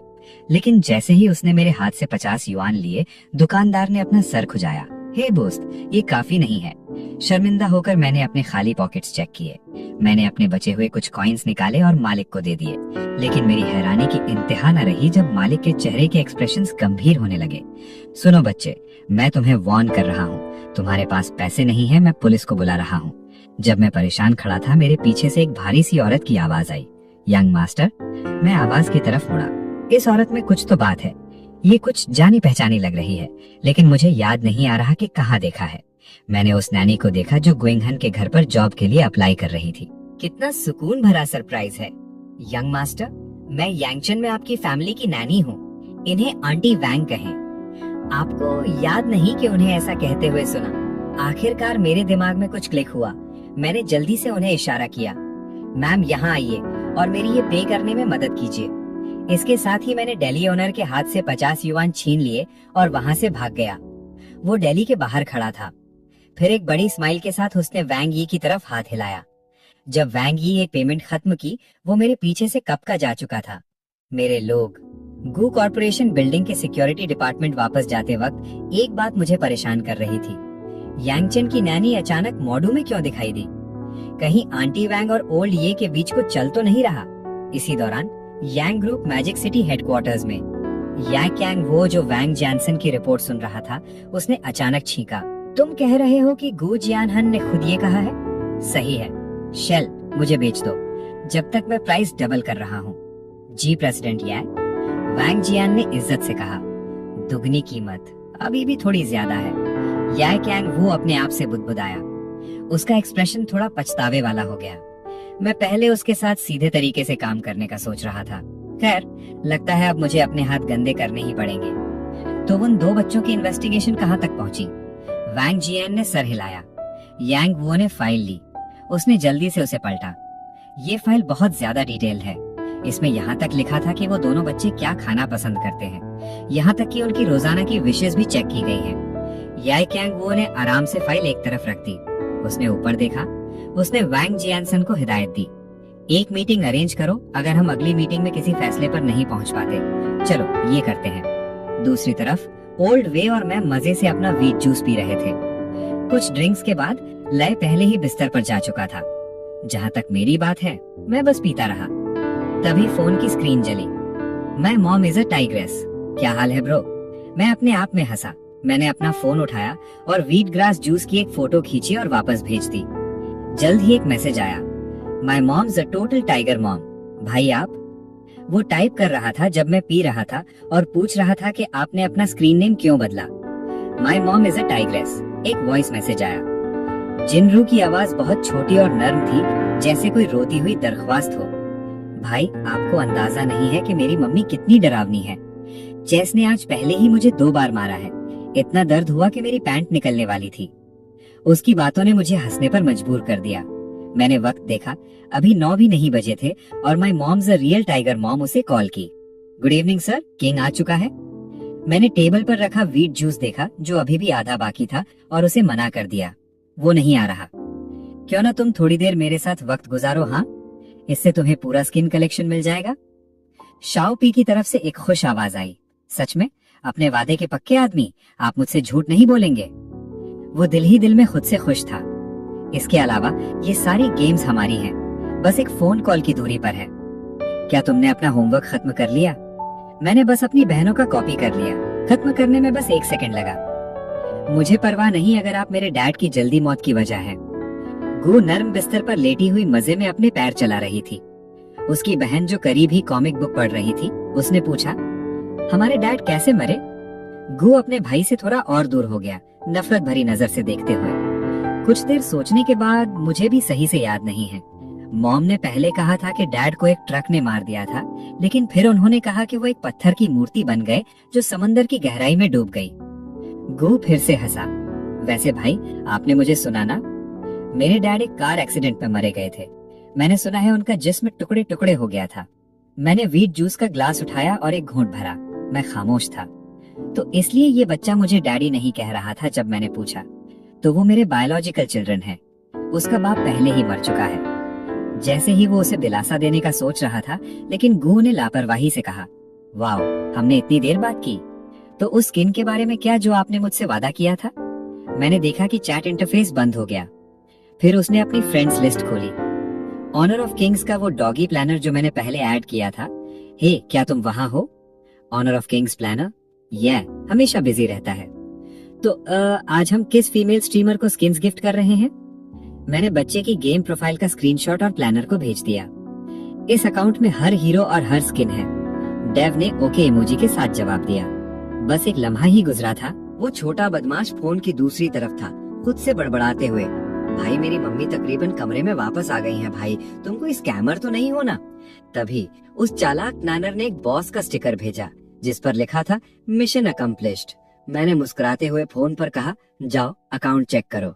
फिर फोन से एक एक्साइटेड बच्चे की आवाज आई, दीदी जल्दी आओ, मुझे देखो। उस बड़े भाई ने कहा, वो मुझे पूरा स्किन सेट गिफ्ट करने वाला है। फिर एक साफ छोटी लड़की की आवाज आई, वो बस एक बच्चे को बेवकूफ बनाने की कोशिश कर रहा है। क्या तुम्हें कोई अंदाजा है कि स्किन्स के पूरा सेट की कॉस्ट कितनी है? कोई अनजान शख्स तुम्हें इतनी महंगी चीज क्यों देगा? मेरे बड़े भाई की इंसल्ट करने की हिम्मत मत करना।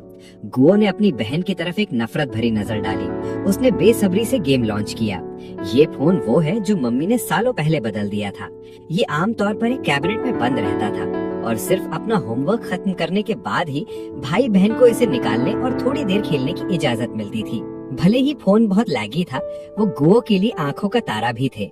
एक लंबे इंतजार के बाद आखिरकार ये गेम के लॉगिन स्क्रीन पर लोड हो गया। उसका दिल जोर से धड़क रहा था। गो युवा ने उस पर क्लिक किया। होली गाओ! गो युवा पूरी तरह दंग रह गया, फोन स्क्रीन पर सभी स्किन्स वाली लड़की की तरफ इशारा करते हुए। हे, यहाँ आओ, मेरे बड़े भाई ने सच में ये मुझे भेजा है और ये वही है जिसमें सारी स्किन्स हैं। गुआंग जी ने एक नजर देखा। उसकी आंखें शांत और बेपरवाह थी। उसकी आंखें तुरंत फट गई और उसने बार बार अपने भाई का बाजू पकड़ा। अपनी आंखों में आंसू लिए वो बहुत क्यूट और चिपकू बनने लगा। बड़े भाई, क्या मैं खेलने के लिए थोड़ी देर तुम्हारी छोटी बहन उधार ले सकता हूँ? योंग हुई की आवाज पहले ही एक प्यारी बच्ची जैसी सोप्रानो थी और फिर उन्होंने उसमें थोड़ा और कुछ एक्स्ट्रा भी जोड़ दिया। अब सिर्फ गुओ ही नहीं था जो बराबर था। मैं अपने पूरे जिस्म पर गूज़बम्प्स महसूस किए बिना नहीं रह सका और वो दो छोटे बदमाश, उन्हें साफ तौर पर अपना नया फेवरेट खिलौना मिल गया था और वो मुझे भूल ही गए थे। वो बेचारा जिसने तुम्हें ये सारी स्किन्स गिफ्ट की हैं और अभी वो लाइन की दूसरी तरफ है। हम ये गेम ऐसे खेल रहे हैं जैसे ये जिंदगी या मौत का सवाल हो। उन दो छोटे बदमाशों को करीब ही मस्ती करते हुए सुन रहे हैं जबकि मैं खुशी से अपना व्हीट ग्रास जूस पी रहा हूँ। ये रात के 10 बजे तक चलता रहा। तभी फोन की दूसरी तरफ आखिरकार पूरी तरह खामोशी हो गई। 2 हल्की सांसें सुनी जा सकती थी। वो दो छोटे बदमाश खेलने के बीच में ही सच में सो गए थे। तभी एक अचानक सरसराहट की आवाज एक नर्म औरत की आवाज के साथ सुनाई गई। अब सो जाओ, अब सो जाओ मेरे प्यारे बच्चे, सोने का वक्त हो गया है। कियो फैमिली की ड्रंकन रेवलरी अपने पूरे जोश पर थी और किसी तरह मैं भी नींद में चला गया। अगली सुबह वो बूढ़ा वी था जिसने मुझे जल्दी में जगाया। जल्दी से मुंह हाथ धोने और उस सिक्योरिटी गार्ड यूनिफॉर्म में बदलने के बाद मैंने सिक्योरिटी बूथ पर अपनी पोस्ट संभाली। ये एक ऐसा मंजर था जिसने बूढ़े वीस की आंखें चमका दी। हे शाओ, ये मेरी पोती, मुझे हैरत है अगर तुम इंटरेस्टेड होगे। मैं अटेंशन में खड़ा हो गया। मैं घूरना बंद नहीं कर सकता और मुतासिर नहीं हूँ। ये कुछ ज्यादा हो रहा है। रुको, मैंने सोचा था कि हम भाई हैं, तुम अब मेरे दादा बनना चाहते हो? कुछ लड़कियां अब भी काफी डेज्ड लग रही थी, सुस्त और आधी सोई हुई लग रही थी, लेकिन जब उन्होंने मुझे गार्ड बूथ में खड़े देखा तो उनकी आंखें तुरंत चमक उठी। उसने थूक निगला और मुश्किल से सांस ली। वो बहुत हैंडसम है, काश मैं बस उसे छू सकती। ये HR मैनेजमेंट के लिए गर्ल्स ओनली पॉलिसी है। कंपनी रूल्स एंड रेगुलेशंस की बात करें तो हमारा एक सिस्टम है, सिक्योरिटी गार्ड्स को ड्यूटी के दौरान मिलिट्री स्टांस मेंटेन करना चाहिए और तुम्हें अपनी पोजीशंस बदलने की इजाजत नहीं है। अगर तुमने कोई अनऑथराइज्ड मूव्स किए तो तुम्हारी एक दिन की पे काट ली जाएगी। और जैसे ही उसने ये कहा, उस लड़की ने सच में अपना हाथ आगे बढ़ाया और मेरे हाथ को थोड़ा सा दिखावे के लिए टच किया। तुम्हारा स्टांस बिल्कुल गलत है। ये देखकर मैं सच में 1 इंच भी नहीं हिला और उसके हाथ और भी ज्यादा फ्रिस्की होने लगे। Chest out but in. मुझे कोई अंदाजा नहीं था कि अटेंशन में कैसे खड़ा होना है। मैंने चुपके से अपने दांत पीसे। तुम बस रुको जब तक मैं वहाँ से नीचे नहीं आता। तुम्हें वही मिलेगा जो तुम्हारे लिए बनता है। मुझे ये भी नहीं पता कि मैं उस सुबह के रश आवर से कैसे बचा। मुझे बस इतना पता था कि मेरे चेहरे पर लिपस्टिक के कुछ मार्क्स थे जिनका कोई मतलब नहीं था। अचानक मेरी आंख के कोने से एक अंधेरी शक्ल दिखाई दी। 1 सेकंड के लिए जम गया। उसने अपना हाथ उठाया और कार की तरफ इशारा किया। गुई हैन। मैं आज खुद गाड़ी चला कर आया। मैंने कल रात उससे छुट्टी मांगी थी। मैं सबसे पहले सुबह जल्दी उठा। उसने दोनों बच्चों को किंडरगार्टन छोड़ा। जब तक वो ऑफिस पहुंची, मैं काम के लिए पहले ही लेट हो चुका था। दूर से मैंने गार्ड बूथ में एक पहचाने हुए आदमी को खड़ा देखा। उसने एंट्रेंस पर धीरे से गाड़ी रोकी, विंडो नीचे की और मेरी तरफ देखा। उसने ठंडी आवाज में कहा, रुको, पहले मेरे ऑफिस आओ।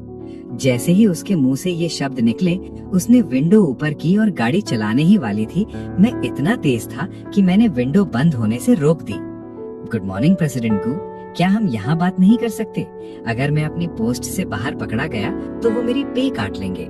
गोइंग हान ने रियर व्यू मिरर की तरफ इशारा किया। उसका लहजा थोड़ा शरारती था। तो क्या एचआर ने बताया था कि गार्ड्स की पे कटती है अगर वो ढंग से तैयार ना हो? मैंने रियर व्यू मिरर में एक नजर देखा। ये क्या बकवास है? ये किसने किया? सीधा मेरे माथे पर? अगर किसी को पता ना होता तो कोई सोचेगा कि मैं लैंग शेन या ऐसा ही कुछ हूँ, जैसे मेरी कोई तीसरी आंख हो। मैंने अजीब महसूस करते हुए इसे अपनी स्लीव से पोंछा। उसने रियर व्यू मिरर का इस्तेमाल करके अपने चेहरे से लिपस्टिक का निशान पोंछने की कोशिश की, लेकिन तभी गोइंग हान ने गैस पेडल जोर से दबाया। मेबैक जोर से चीखी, कंक्रीट पर एक काला निशान छोड़ते हुए। एक चीख के साथ वो आगे निकल गई। मैंने देखा जब मेबैक की बॉडी दूर जाकर गायब हो गई। उसने मजाक उड़ाया। उसने हिकारत से कहा, ये सिर्फ एक मेबैक है, इसमें बड़ी बात क्या है? इसमें बड़ी बात क्या है? जैसे ही मैंने ये कहा, हे वो जिसने अभी मुझे हाथ लगाया, और तभी मेरी जूनियर अप्रेंटिस सिस्टर पता नहीं कहाँ से निकल आई। यांग, तुम अपनी पोस्ट के दौरान ड्यूटी से बाहर थे। ये 100 युआन की कटौती है जब तक तुम मुझे अपनी कांटेक्ट इन्फो नहीं देते, और मैं तुम्हें छोड़ दूंगी। लानत है। मैं दबी आवाज में गाली दिए बिना नहीं रह सका, लेकिन मजबूर के पास कोई रास्ता नहीं होता, इसलिए मेरे पास उस लड़की को फर्माबरदारी से फ्रेंड बनाने के अलावा कोई चारा नहीं था। इस बीच गोइंग हान अपने ऑफिस पहुंची। वो बड़े से एग्जीक्यूटिव चेयर पर बैठी थी। उसके नाजुक ब्राउज थोड़े सिकुड़ गए। उसका दिमाग अपने दोनों बच्चों की हिफाजत में उलझा हुआ था। उसने अपने डेस्क पर रखा फोन उठाया और युआन शी को डायल किया। मेरे लिए नए हायर किए हुए सिक्योरिटी गार्ड्स की लिस्ट लाओ। जब तक एचआर लिस्ट लेकर आती, ये चिंगहान अभी भी गहरी सोच में थी। जमीन का ये टुकड़ा हाल ही में पूरे शहर में चर्चा का मौजू बना हुआ है, जिसने काफी हंगामा खड़ा कर दिया है। बेशुमार लोग उसे अपना मजाक बनते हुए देखने का इंतजार कर रहे थे। इस बात ने उसे हाल ही में काफी परेशान कर दिया है, इस डर से कि कहीं कुछ गलत न हो जाए। गोइंग हान ने फाइल ली। उसने पहले इस पर एक सरसरी नजर डाली। ये देखकर कि वो जाने का कोई इरादा नहीं दिखा रही, उसने ऊपर देखा और पूछा, क्या तुम्हें किसी चीज की जरूरत है? वो जवान लड़की गोइंग हान के लहजे से दंग रह गई। एक पल के लिए जम गई। वो पूरा घबरा गया था। वो जाने ही वाला था कि उसने ऑर्डर दिया, रुको। गोइंग हान के ब्राउज सिकुड़ गए। उसने उस जवान औरत पर एक ठंडी घूरती हुई नजर डाली। उसने उसके होठों पर लाल रंग को पहचान लिया जब उसे एहसास हुआ कि ये बिल्कुल वही रंग था जो उसने उस दिन लगाया था। और फिर गोइंग हान की मुझसे चिढ़ और भी बढ़ गई। इसने कल ही शुरू किया है और आज तुम पहले ही मस्ती कर रही हो, शर्मनाक। थोड़ी देर बाद एचआर लेडी की डर भरी नजर के नीचे गोइंग हान ने अपना सर झुकाया और कहा, ठीक है, अब तुम जा सकती हो। एचआर स्टाफ के जाने के बाद गोइंग हान ने जल्दी से लिस्ट से मेरी फाइल निकाली। फाइल बहुत साधारण थी, सिर्फ एक फोटो और रिज्यूमे था। फोटो में मेरी बेफिक्र मुस्कान को देखकर की चिंगहान का बहुत दिल किया कि वो अपने हाथ में मौजूद फाइल को कचरे के डब्बे में फेंक दे, लेकिन जब उसकी नजर जिंगलिन पर पड़ी तो किसी अनजान वजह से उसके अंदर एक कड़वाहट की लहर उठी। ये चिंग बिल्कुल उसी की तरह था और उसका दिया गया नाम सिर्फ चिंग है। गुइंग चिंग हान ने अपनी बेसब्री को दबाया और पढ़ना जारी रखा। होम टाउन यानचांग, जिन प्रोविंस। ये देखकर किसी वजह से गुइंग हान ने फिर से सुकून की एक लहर महसूस की। उसे ये भी नहीं पता था कि वो इतनी नर्वस क्यों हो रही है। उसका पहला प्यार कैपिटल से था। उसके पेरेंट्स जिन प्रोविंस से नहीं है। उसके पिता का देहांत हो चुका है और उसकी माँ एक हाउसवाइफ है। DOB सितंबर 17, 1999। शायद वो ये नहीं था। मुझे खुद नहीं पता मैं क्या सोच रही हूँ। ऐसा कैसे हो सकता है? गुइंग हान खुद में मुस्कुराए बिना नहीं रह सकी। मैं इस तरह उसके बारे में सोचकर पागल हो रही होंगी। मैं अनजाने में किसी को भी जो उसकी तरह दिखता है उसे वही समझ लेती हूँ। अब सिर्फ ये पता लगाना है कि वो असल में यहाँ क्यों है। इन्हीं सोचों में खोई हुई। ग्यू हान ने फोन उठाया और नीचे सिक्योरिटी ऑफिस में फोन किया। क्योंकि मैं ग्यू हान हूँ, अपने सिक्योरिटी डिपार्टमेंट से यिंग को मेरे ऑफिस ऊपर भेजो। फोन पर उस औरत की आवाज सुनकर मैंने परेशानी में अपना सर खुजलाया। डायरेक्टर गु, मैं यिंग हूँ। ग्यू हान के ऑफिस के रास्ते में मैं खुद से बुदबुदाए बिना नहीं रह सका कि मुझ जैसे एक मामूली सिक्योरिटी गार्ड पर ग्यू हान अपनी नजरें क्यों नहीं हटा पा रही। कहीं ऐसा तो नहीं कि वो सच में मेरे लुक्स पर फिदा है। लेकिन मैंने तो अभी तक कोई मूव भी नहीं मारा है। रुको, क्या मुझे कोशिश करनी चाहिए या नहीं? मैंने अपने आप से सोचा। मैंने CEO's ऑफिस के दरवाजे पर दस्तक दी। अंदर से मैंने एक ठंडी खामोश वेट की आवाज सुनी। मैंने दरवाजा धक्का देकर खोला और अंदर चला गया और फिर पूरी शराफत के साथ अपने पीछे दरवाजा बंद कर दिया। मैंने कुछ कदम आगे बढ़ाए। मैं डेस्क तक चलकर गया। आप मुझसे मिलना चाहती थी प्रेसिडेंट को? ग्यू हान अपनी टांगे क्रॉस करके बैठी थी, खामोश। कमरे में सिर्फ उसके नाखूनों की डेस्क पर हल्की ठपठपाने की आवाज आ रही थी। ये देखकर कि ग्यू हान खामोश है, मैंने उसकी तरफ देखा, लेकिन मैंने देखा कि ग्यू हान भी मुझे परख रही थी। लेकिन मेरी आंखों में हैरत की एक झलक आए बिना नहीं रह सकी। मैं खुद से आह भरे बिना नहीं रह सका। तो मैजिक सिटी की टॉप बिजनेस फ्लावर की रेप्यूटेशन बिल्कुल सही है। उसकी आंखें एकदम साफ काली और सफेद थी, जो एक बच्चे की तरह मासूम थी। उसका ओवल चेहरा किसी चमकाए हुए रतन की तरह बिल्कुल गोल और मखमली था। वैसे जितने भी इंटरनेट सेलिब्रिटीज मैंने देखे हैं, ग्यू हान के मुकाबले उनमें जमीन आसमान का फर्क है। अचानक ग्यू हान ने हाथ बढ़ाया और मेरी फाइल उठाई और उसे मेरे ठीक सामने जोर से पटक दिया। मैं डर के मारे उछल पड़ा। होली, क्या ये औरत पागल है? मैं तो बस दोबारा देख रहा था। इसमें कौन सी बड़ी बात है? क्या ये सच में जरूरी था? वैसे भी तुम भी तो मुझे देख रही हो, है ना? जैसे ही मैं उसे एक उलझा हुआ लुक दे रहा था, ग्यू चिंग हान ने अपनी ठोड़ी फाइल की तरफ की। चलो सुनाओ, इतने अच्छे शरीर के साथ तुम गू ग्रुप में सिक्योरिटी गार्ड बनने आए हो। क्या तुम्हारे इरादे ठीक नहीं है? मैं हंसे बिना नहीं रह सका। बिल्कुल नहीं। क्या वो सच में एक सिक्योरिटी गार्ड की पोजीशन के लिए इतनी गहरी छानबीन करते हैं? मैं कंगाल हूँ, ठीक है, क्या इससे कोई दिक्कत है? हे, मोडू यूनिवर्सिटी का स्टूडेंट, वो भी कोई कम नहीं, और बिजनेस मैनेजमेंट डिपार्टमेंट से। तो तुम हमारी कंपनी में एक सिक्योरिटी गार्ड बनकर रहने आए हो? यकीन करो, मेरा मुंह टेढ़ा हुआ। मुझे मानना पड़ेगा कि ये सुनने में थोड़ा अजीब लग रहा है। वैसे भी क्या मैं यहाँ उसके पैसों के लिए शादी करने नहीं आया था? ग्यू हान, ये देखकर कि मैंने कुछ नहीं कहा, उसने अपने हाथ बांध लिए और अपनी एग्जीक्यूटिव चेयर पर पीछे हो गई। हाँ, अगर मैंने उसके शक को सही साबित कर दिया होता। मुझे बताओ, तुम्हारा असली मकसद मेरा बच्चा है या फिर मेरा? ग्यू हान के चेहरे के एक्सप्रेशंस और भी ज्यादा चिड़चिड़े होते जा रहे थे। मैंने जल्दी से अपना हाथ उठाया और कहा, प्रेसिडेंट गु, प्लीज गुस्सा मत होइए। मैंने कहा, गुस्सा करने से कैंसर हो जाता है। मैंने सोचा नहीं था कि मेरे ऐसा कहते ही क्या होगा। ग्यू हान उबलती हुई केतली की तरह गुस्सा हो रही थी, जो सीटी बजाने वाली हो। उसका नाजुक चेहरा तुरंत लाल हो गया। उसका सर झुका हुआ था। दरवाजे की तरफ उंगली इशारा करते हुए वो पूरी तरह कांप रही थी। बाहर निकलो, यहाँ से दफा हो जाओ। और बस ऐसे ही मेरा एक अमीर खानदान में शादी करने का प्लान शुरू होने से पहले ही पूरी तरह फ्लॉप हो गया। जब तक मैंने अपने कपड़े वापस बदले और गू कॉर्पोरेशन बिल्डिंग से बाहर निकला, तभी ग्यू हान की आंखों का गुस्सा कम होना शुरू हो गया। वो एक छोटे गुलाबी नोटबुक में कुछ लिख रही थी। आज मैं किसी ऐसे शख्स से मिली जो काफी हद तक तुम्हारे जैसा दिखता है। उसने तो मेरे कैंसर को लेकर बद्दुआ तक दे दी। मैं इतनी गुस्से में थी कि मैंने उसे बाहर निकाल दिया। तुम अब कहाँ हो? ग्यू हान ने धीरे से लिखना खत्म किया। अपनी आंखें बंद करके उसने धीरे से वो छोटा नोटबुक अपने चेहरे से लगाया। वो पूरी तरह अपनी यादों में खोई हुई थी। तभी अचानक उसका फोन बजा। फोन पर उस पुराने मर्दाना आवाज को सुनकर ग्यूहान का खुशी का ठिकाना नहीं रहा। ब्रदर हे, आप वापस आ गए? ठीक है, फिर कॉफी शॉप पर मिलते हैं। ग्यूहान ने फोन रखा और एक्साइटमेंट में बाहर निकल गई। एक पल के लिए वो पूरी तरह भूल गई कि उसके ड्राइवर शाओ सन ने आज छुट्टी ली थी। उसके दोनों बच्चों को लेने वाला कोई नहीं था।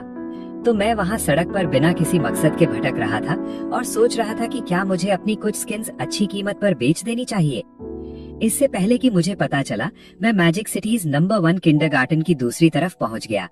फिर मेरी नजर अचानक किंडरगार्टन गेट पर खड़े 2 बच्चों पर पड़ी। रुको, क्या ये ग्यूहान के बच्चे नहीं हैं? फिर मुझे कल का वो छोटा लड़का याद आया जो मे बॉक्स की खिड़की से टिका हुआ था और जिस तरह वो मुझे हाथ हिला रहा था। उसे एक ना समझ आने वाला अपनापन का एहसास हुआ। फितरती तौर पर वो हेलो कहने के लिए आगे बढ़ा, लेकिन उसने सिर्फ कुछ ही कदम आगे बढ़ाए थे, मैंने 2 आदमियों को ट्रेंच कोट्स में उन 2 बच्चों के सामने खड़ा देखा और जब मैं वापस मुड़ा, वो दोनों बच्चे गायब हो चुके थे।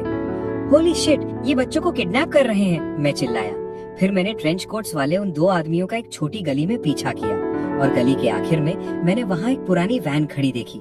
सब समझ आ गया, यही होना चाहिए। इसलिए मैं नीचे झुका और एक ईंट उठाई। मैं तेजी से ट्रेंच कोट वाले उस आदमी के पीछे भागा जो पीछे रह गया था और उसके सर के पिछले हिस्से पर जोर से ईंट मारी। ट्रेंच कोट वाले आदमी को गहरी चोट लगी। उसके कदम अचानक रुक गए, उसका हाथ भी फितरती तौर पर ढीला पड़ गया। फिर सिर्फ एक जोरदार गिरने की आवाज सुनाई दी। एक छोटी लड़की ट्रेंच कोट के अंदर से फिसलकर जमीन पर गिर गई। उसका चेहरा खौफ से भरा हुआ था। उसके छोटे से मुंह में एक कपड़े का टुकड़ा भी ठूसा हुआ था। ये देखकर मैंने फौरन उस छोटी लड़की को उठाया, लेकिन उसके मुंह से कपड़ा निकालने के बाद भी वो छोटी लड़की हिचकिचा रही थी, एक लफ्ज भी नहीं बोल पा रही थी। बच्चे के चेहरे पर खौफ देखकर मैं अपने दिल के गुस्से को और नहीं रोक सका। ट्रेंच कोट वाला आदमी अभी भी होश में नहीं था। मैंने दोबारा ईंट घुमाई और उस पर जोर से दे मारी। ट्रेंच कोट वाला आदमी लड़खड़ाया। उसने मेरी तरफ देखा, उसकी आंखों में यकीन नहीं था। फिर एक जोरदार गिरने की आवाज के साथ वो जमीन पर ढेर हो गया। ये देखकर ट्रेंच कोट वाला आदमी जो आगे भाग रहा था, उसने गुस्से से घूरा और एक झटके से अपनी कमर से एक डैगर निकाला। वो फिर मुड़ा और मेरी तरफ चलने लगा। मेरी आंखें डैगर पर टिकी थी, लेकिन मेरा दिमाग तेजी से बचने का रास्ता सोच रहा था। जैसे ही ट्रेंच कोट वाला आदमी मुझसे लगभग 1 मीटर दूर था, अचानक मैंने उसके पीछे इशारा किया और चिल्लाया, वहाँ। ट्रेंच कोट वाले आदमी ने अपने कंधे के पीछे देखा। मैंने उस 1 सेकंड के मौके का फायदा उठाया और उसकी छाती पर जोरदार लात मारी। लात से ट्रेंच कोट वाला आदमी कई कदम पीछे लड़खड़ाया। एक छोटा लड़का भी ट्रेंच कोट के अंदर से बाहर गिरा। उसके मुंह में भी कपड़ा ठूसा हुआ था। बिजली की तेजी से मैंने उस छोटे लड़के को पकड़ा। मैंने उसे आराम से उस छोटी लड़की के पास लिटा दिया। ट्रेंच कोट वाले आदमी पर नजर रखते हुए मैं पीछे मुड़ा। वो अपनी छाती पकड़े हुए था। उसकी आंखें मुझ पर टिकी थी, जिनमें खतरनाक चमक थी। ठीक है बच्चे, तुमने खुद ये चाहा था। ये कहकर उसने कुछ तेजी से कदम बढ़ाए और आगे झपट पड़ा। उसके हाथ में पकड़ा डैगर हवा को चीरते हुए सीधा मेरी तरफ आया। मैं सिर्फ अपने अंदर एड्रेनलिन को महसूस कर सकता था। मुझे दर्द तक महसूस नहीं हुआ जब डैगर मेरे हाथ से टकराया। मैंने अपने हाथ में पकड़ी ईंट घुमाई और सीधा ट्रेंच कोट वाले आदमी के चेहरे पर दे मारी। अगले ही पल ट्रेंच कोट वाला आदमी कुछ कदम पीछे लड़खड़ाया, फिर वो सीधा जमीन पर गिर गया। वो बिल्कुल नहीं हिल रहा था। मैं भी बस जमीन पर गिर गया। मेरा सर चकरा रहा था और मैं खौफ से भरा हुआ था। फिर छोटे लड़के ने मेरे हाथ की तरफ देखा और कहा, बिग ब्रदर, आपके हाथ पर चोट लगी है। तभी मैंने अपने हाथ की तरफ नीचे देखा। देखने से पहले मुझे कुछ महसूस नहीं हुआ, लेकिन एक बार देखते ही एक तेज दर्द मेरे अंदर उठा। जख्मी जगह से एक पल में दर्द उसके पूरे जिस्म में फैल गया। उसने देखा कि उसका हाथ कट गया है और वहाँ एक लंबा गहरा जख्म है और अभी जख्म से खून तेजी से बह रहा है। इसी बीच किंडरगार्टन से थोड़ी दूर एक कैफे में मुस्कुराहट के साथ गूजिंग हेन एक आदमी के सामने बैठ गई। बहुत वक्त हो गया बिग ब्रदर। उसके सामने बैठते हुए हिजाजी हल्का सा हंसा। किंचिंग हेन, it's been a while. Greetings के बाद हिजाजी नीचे झुका। फिर उसने रोज का बुके पेश किया जो उसने पहले से तैयार किया था, लेकिन जैसे ही वो बोलने वाला था, गूचिंग हेन के फोन की रिंगटोन ने उसे रोक दिया। जैसे ही गूचिंग हेन ने देखा कि कौन कॉल कर रहा है, उसकी आंखें हैरत से फट गई। जैसे ही उसने फोन उठाया, दूसरी तरफ से एक घबराई हुई आवाज आई, प्रेसिडेंट गू, ये बहुत बुरी खबर है। दोनों बच्चे अब गायब हैं। किंडरगार्टन की सिक्योरिटी फुटेज जो हमने देखी है, हमें शक है कि ये प्रोफेशनल किडनैपर्स का काम है। गूचिंग हेन वहीं सुन हो गई। उसकी आंखें पथरा गई थी, लेकिन उसकी आवाज फौरन रोने की वजह से टूट गई। उसने ऑर्डर दिया, जाओ उसे ढूंढो। तुम मुझे क्यों कॉल कर रहे हो? जल्दी जाओ। ये पहली बार था कि किसी ने गू चिंगहेन को इतना परेशान देखा था। वो दोनों बच्चे उसके लिए सब कुछ थे। पहले चाहे बाहर की दुनिया से किसी भी तरह की अफवाहें या बातें आए, उसने सब कुछ मजबूती से बर्दाश्त किया था। अब वो उन दोनों बच्चों के बगैर जिंदगी का तसव्वुर भी नहीं कर सकता था कि क्या उसमें जीने की ताकत होगी। गू चिंगहेन के फोन रखने के बाद हिजाजी जो उसके सामने बैठा था, गू चिंगहेन की आंखों के सामने अपना हाथ हिलाया। क्या हुआ, क्या बात है? ऐसा लग रहा था जैसे गू चिंगहेन किसी आखिरी उम्मीद का सहारा ले रही हो। उसने उसकी तरफ इल्तिजा करते हुए देखा। मिस्टर, आप एक काबिल आदमी हैं, प्लीज मेरे बच्चे को बचा लीजिए। क्या आप बचाएंगे? एक बच्चा? तुम्हारा एक बच्चा है? हिजाजी ऐसा लग रहा था जैसे उसने कोई भूत देख लिया हो। वो हार मानकर खड़ा हो गया। गू चिंगहेन, जिसका चेहरा आंसुओं से भरा था, लगातार मायूसी में इल्तिजा कर रही थी। वो जो कभी जिंदगी से भरपूर थी, उसने हिजाजी की आवाज में हैरानी महसूस नहीं की। इस वक्त वो एक लाचार माँ के सिवाय और कुछ नहीं थी। ये देखकर कि हिजाजी काफी देर तक खामोश खड़ा रहा, गू चिंगहेन की खूबसूरत आंखों में मायूसी की एक लहर दौड़ी। वो पूरी तरह से टूटकर उठी और दरवाजे की तरफ चलने लगी। हिजाजी ने गू चिंगहेन की जाती शक्ल को गुस्से में देखा। उसने अपना फोन निकाला। गू चिंगहेन का एक बच्चा है, तुमने मुझे बताया क्यों नहीं? हालांकि फोन की दूसरी तरफ ही चैंग बिल्कुल बेफिक्र लग रहा था। हे, इसमें क्या बड़ी बात है कि उसके बच्चे हैं और गुइंगहान खूबसूरत है। इसके अलावा अगर तुम गुइंगहान को अपना नहीं बनाते तो हम अपने ग्रुप की मुश्किलात को कैसे हल करेंगे? एक पल बाद ही जाजी ने फोन रख दिया। वो थोड़ी देर हिचकिचाया पर फिर भी उठा और गुइंगहान के पीछे भागा। इसी दौरान गली में युंगी ने अपने बैग से एक हैंडकरचिफ निकाला मेरे जख्म पर पट्टी बांधने के लिए। लेकिन जैसे ही उसने हैंडकरचिफ मेरे जख्म पर रखा, मुझे जोर का दर्द हुआ और मैं तकरीबन जमीन से उछल गया। ये देखकर ग्वांगवी एक पल के लिए हिचकिचाई और अपना छोटा सा मुंह बनाया और उसे मेरे चेहरे की तरफ हल्का सा दबाया। इसे बर्दाश्त करो भाई, मुझे नहीं पता मेरे साथ क्या हो रहा है। मेरे हाथ का दर्द फौरन कम हो गया। ग्वांगवी का जख्म बांधने के बाद ट्रेंच कोट वाला आदमी जो जमीन पर लेटा हुआ था, आहिस्ता आहिस्ता होश में आने लगा। वो आहिस्ता से अपने पैरों पर खड़ा हुआ। उसने पहले एक नजर देखा। मैंने दोनों बच्चों को अपने पीछे छुपा लिया जैसे ही वो धमकी देने वाला था। अपनी आंख के कोने से उसने अपने साथी को जमीन पर देखा जो दर्द से बेहोश था और हैरान रह गया। थोड़ी देर हिचकिचाने के बाद ट्रेंच कोट वाले आदमी ने अपना फोन निकाला और मेरी बहुत सारी पिक्चर्स लेने लगा। गुस्से में दांत पीसते हुए उसने एक धमकी दी। फिर उसने जल्दी से अपने अभी भी बेहोश साथी को घसीटा और तेजी से वहाँ से निकल गया। मैं देखता रहा जब तक उनकी कार दूर नहीं चली गई। तभी मैंने सुकून का सांस लिया। उसी वक्त मुझे अचानक चक्कर आने लगे। मैंने खुद को होश में रखने की कोशिश की। उसने दोनों का एक एक हाथ पकड़ा और किंडरगार्टन की तरफ चल दिया। इसी दौरान गुइंगहान किंडरगार्टन के एंट्रेंस पर थी। वो टीचर से बात कर रही थी। उसके चेहरे पर खौफ था। अचानक उसने एक साथ दो साफ और वाजे आवाजें सुनी जो उसे पुकार रही थी। गुइंगहान ऐसी दिख रही थी जैसे उसे कोई गहरा सदमा लगा हो। उसने यकीन न करते हुए अपना मुंह ढक लिया। उसने सामने देखा और वहाँ गली के एंट्रेंस पर वही सिक्योरिटी गार्ड था जिसे उसने अभी गू कॉर्पोरेशन से निकाला था। और इस वक्त उसने उसके दोनों बच्चों का एक एक हाथ पकड़ा हुआ था। चांद बादलों में वापस आ गया। गुइंगहान ने अपने रास्ते में आने वाले शख्स को हटा दिया। हिजाजी जो अभी आया था, मैं पूरी शिद्दत से दोनों बच्चों की तरफ भागा। माँ और उसके दोनों बच्चों को एक दूसरे के गले लगते देखकर मैं अब मजीद चक्कर बर्दाश्त नहीं कर पा रहा था। थका हुआ मैं वहीं सड़क के किनारे बैठ गया। दोनों बच्चों के सही सलामत होने का यकीन करने के बाद तभी गुइंगहान ने आखिरकार मेरी तरफ देखा। मगर अगले ही पल गुइंगहान मेरी बुरी हालत देखकर डर गई। जब उसने देखा कि मेरे हाथ से अभी भी बहुत खून बह रहा है, गुइंगहान ने मुझे संभालने के लिए मेरे कंधे पकड़े और मुझे कुछ बार हिलाया। ये चैंग, क्या तुम ठीक हो? मैंने बड़ी मुश्किल से अपनी आंखें थोड़ी सी खोली। प्रेसिडेंट गू, क्या मैं अभी आपको ठीक लग रहा हूँ? मगर अगर आप मुझे ऐसे ही हिलाती रही तो सच में कुछ होने वाला है। बात अभी उसके मुंह से पूरी निकली भी नहीं थी।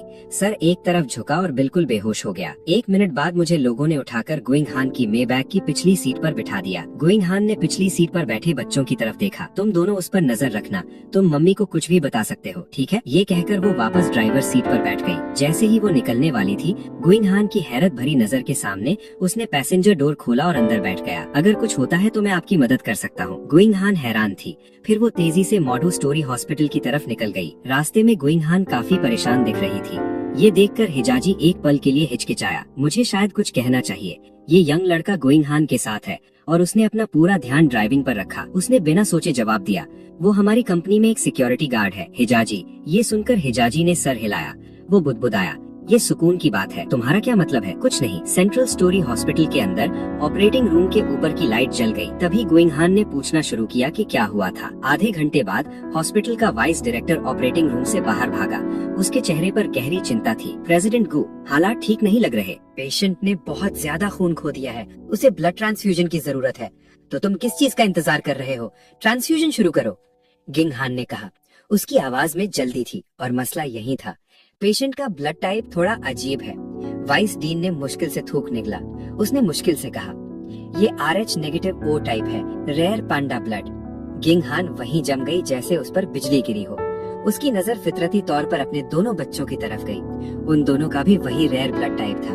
डायरेक्टर ने भी दोनों बच्चों की तरफ देखा। उसके चेहरे के एक्सप्रेशंस गंभीर हो गए। अभी हमारे पास सिर्फ एक ही रास्ता है कि मोडू सेंट्रल ब्लड बैंक से राब्ता करें। अगर उनके पास भी नहीं हुआ तो? हालांकि डायरेक्टर ने अपनी बात पूरी नहीं की, लेकिन गिंग हान फिर भी समझ गई कि उसका क्या मतलब था। डायरेक्टर ने एक गहरी सांस ली और फोन करने के लिए जल्दी से निकल गया।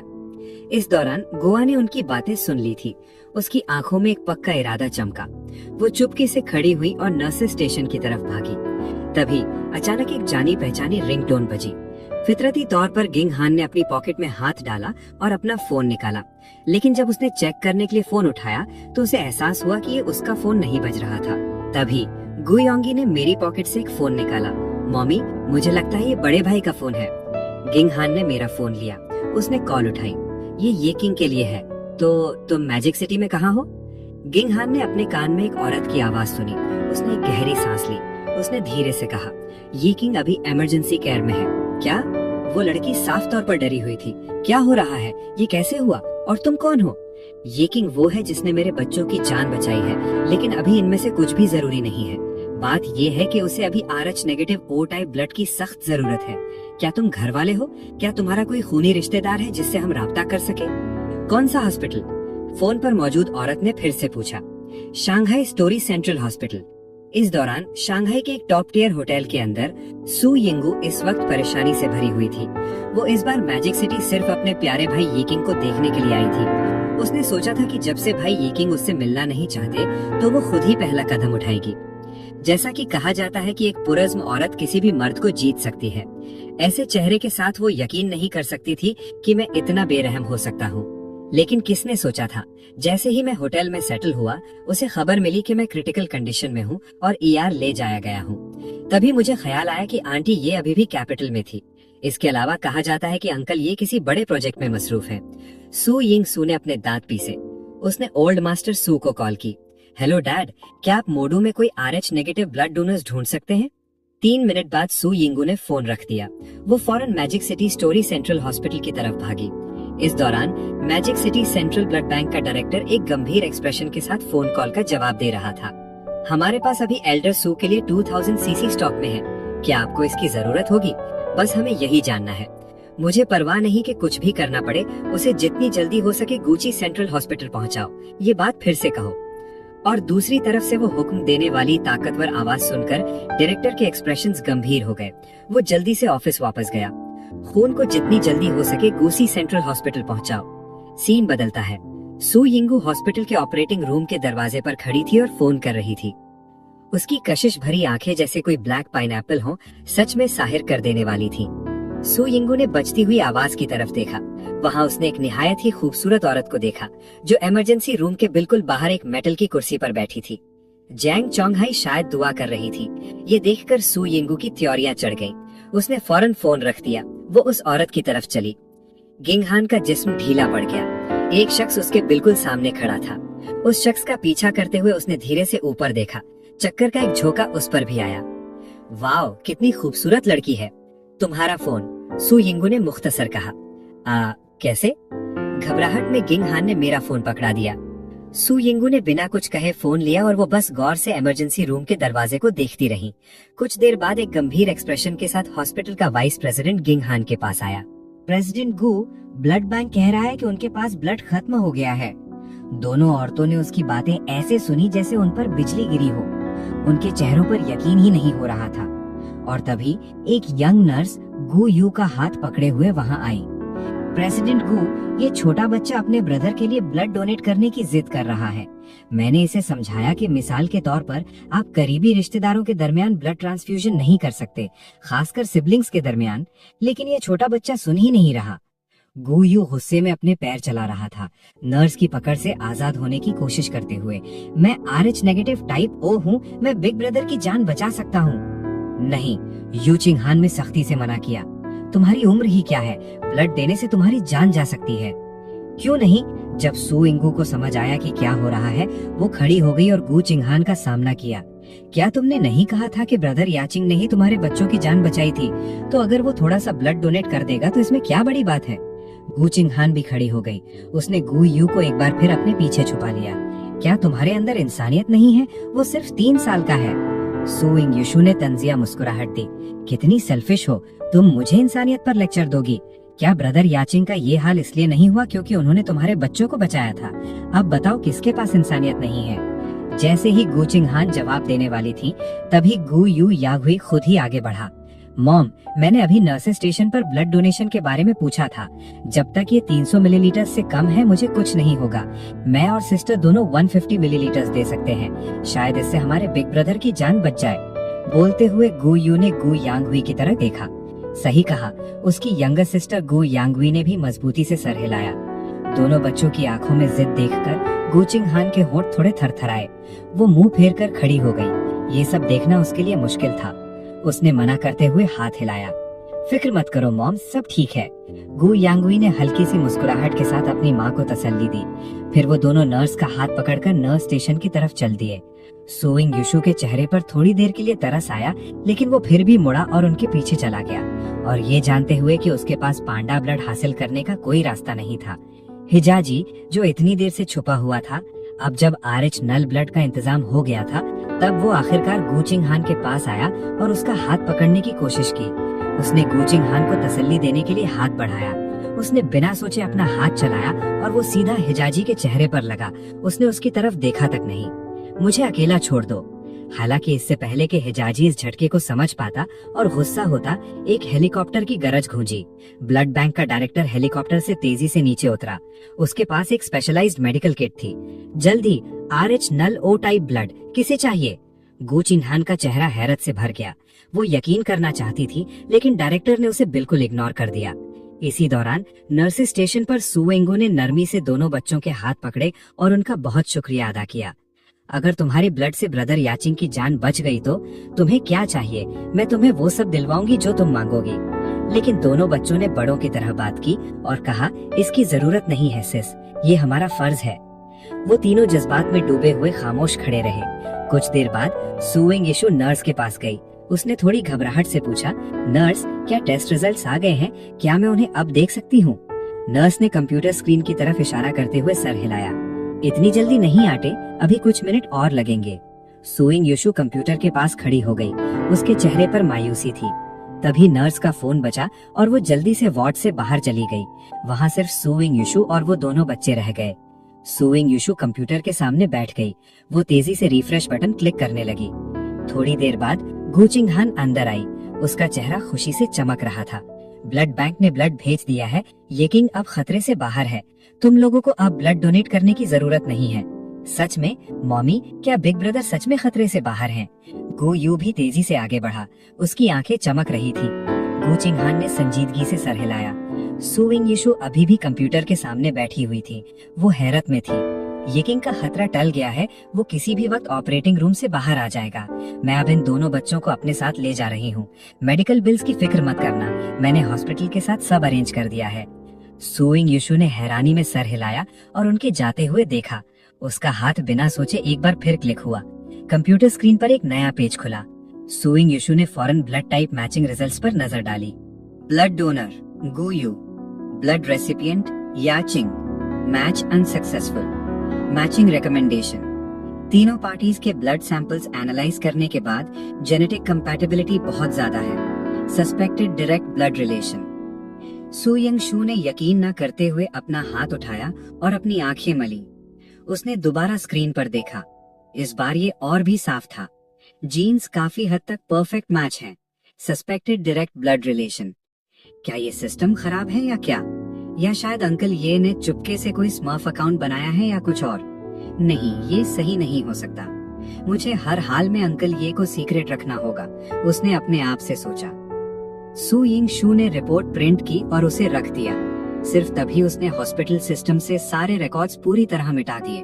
उसने यकीन किया कि निकलने से पहले एक भी निशान बाकी न रहे।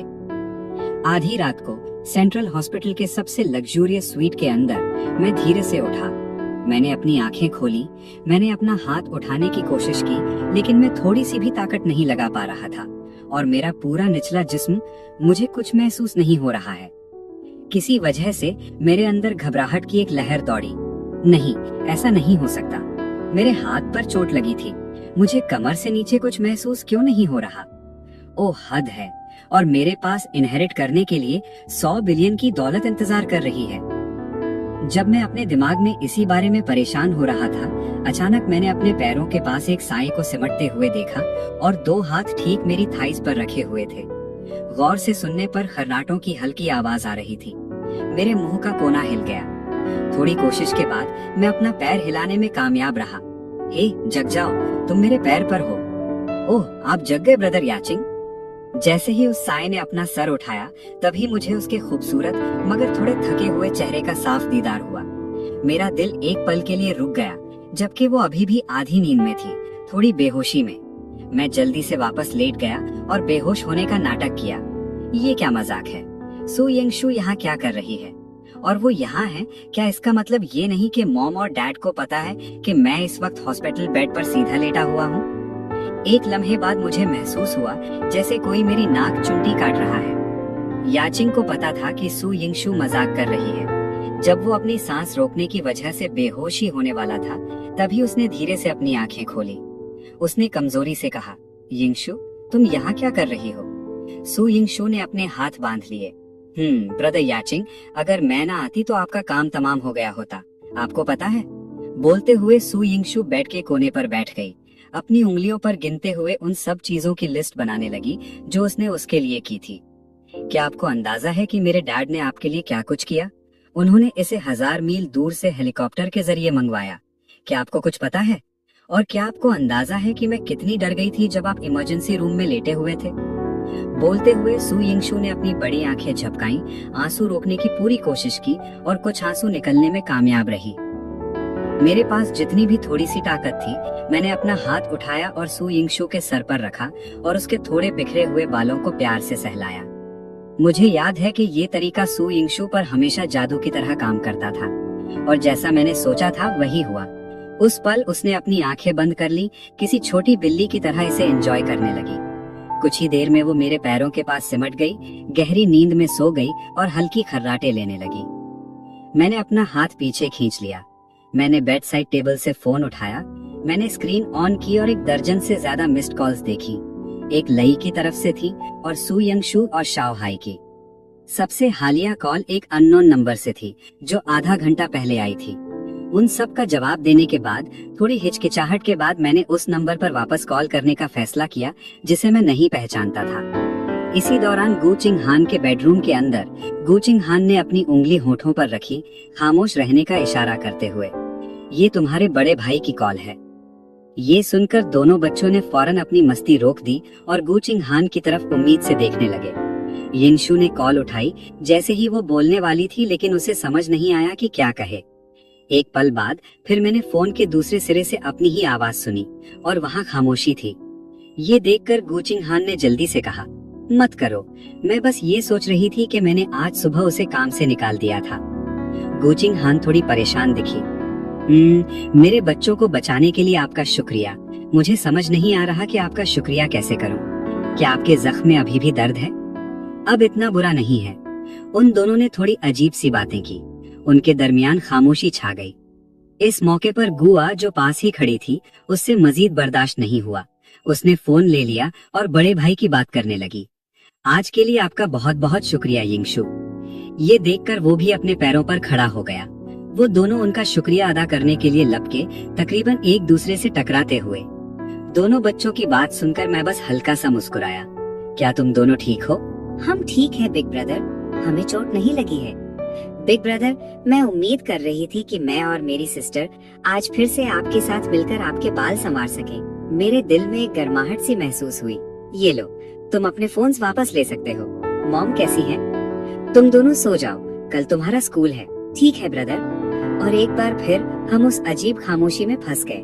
रहने दो, आपको आराम करना चाहिए प्रेसिडेंट गू। मैं एक पल के लिए खामोश रहा।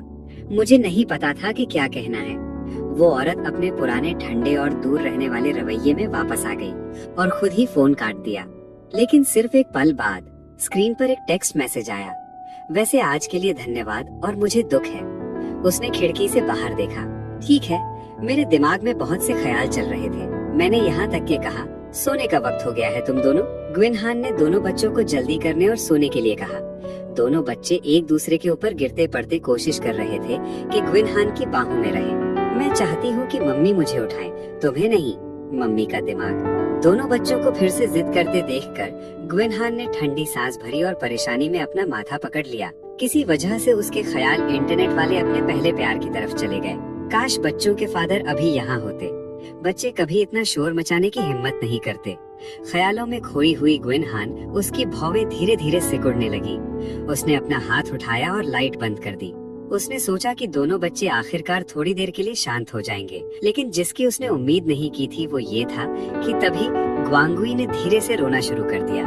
मम्मी, मुझे डर लग रहा है। क्या आप प्लीज उस बिग ब्रदर को फिर से कॉल कर सकती हैं? अपनी बेटी के हाथ अपने हाथों में कसकर लिपटे हुए महसूस करते हुए ग्विन हान ने एक हल्की सांस छोड़ी, लेकिन फिर भी अपना फोन उठाया। हे, क्या तुम सो गए हो?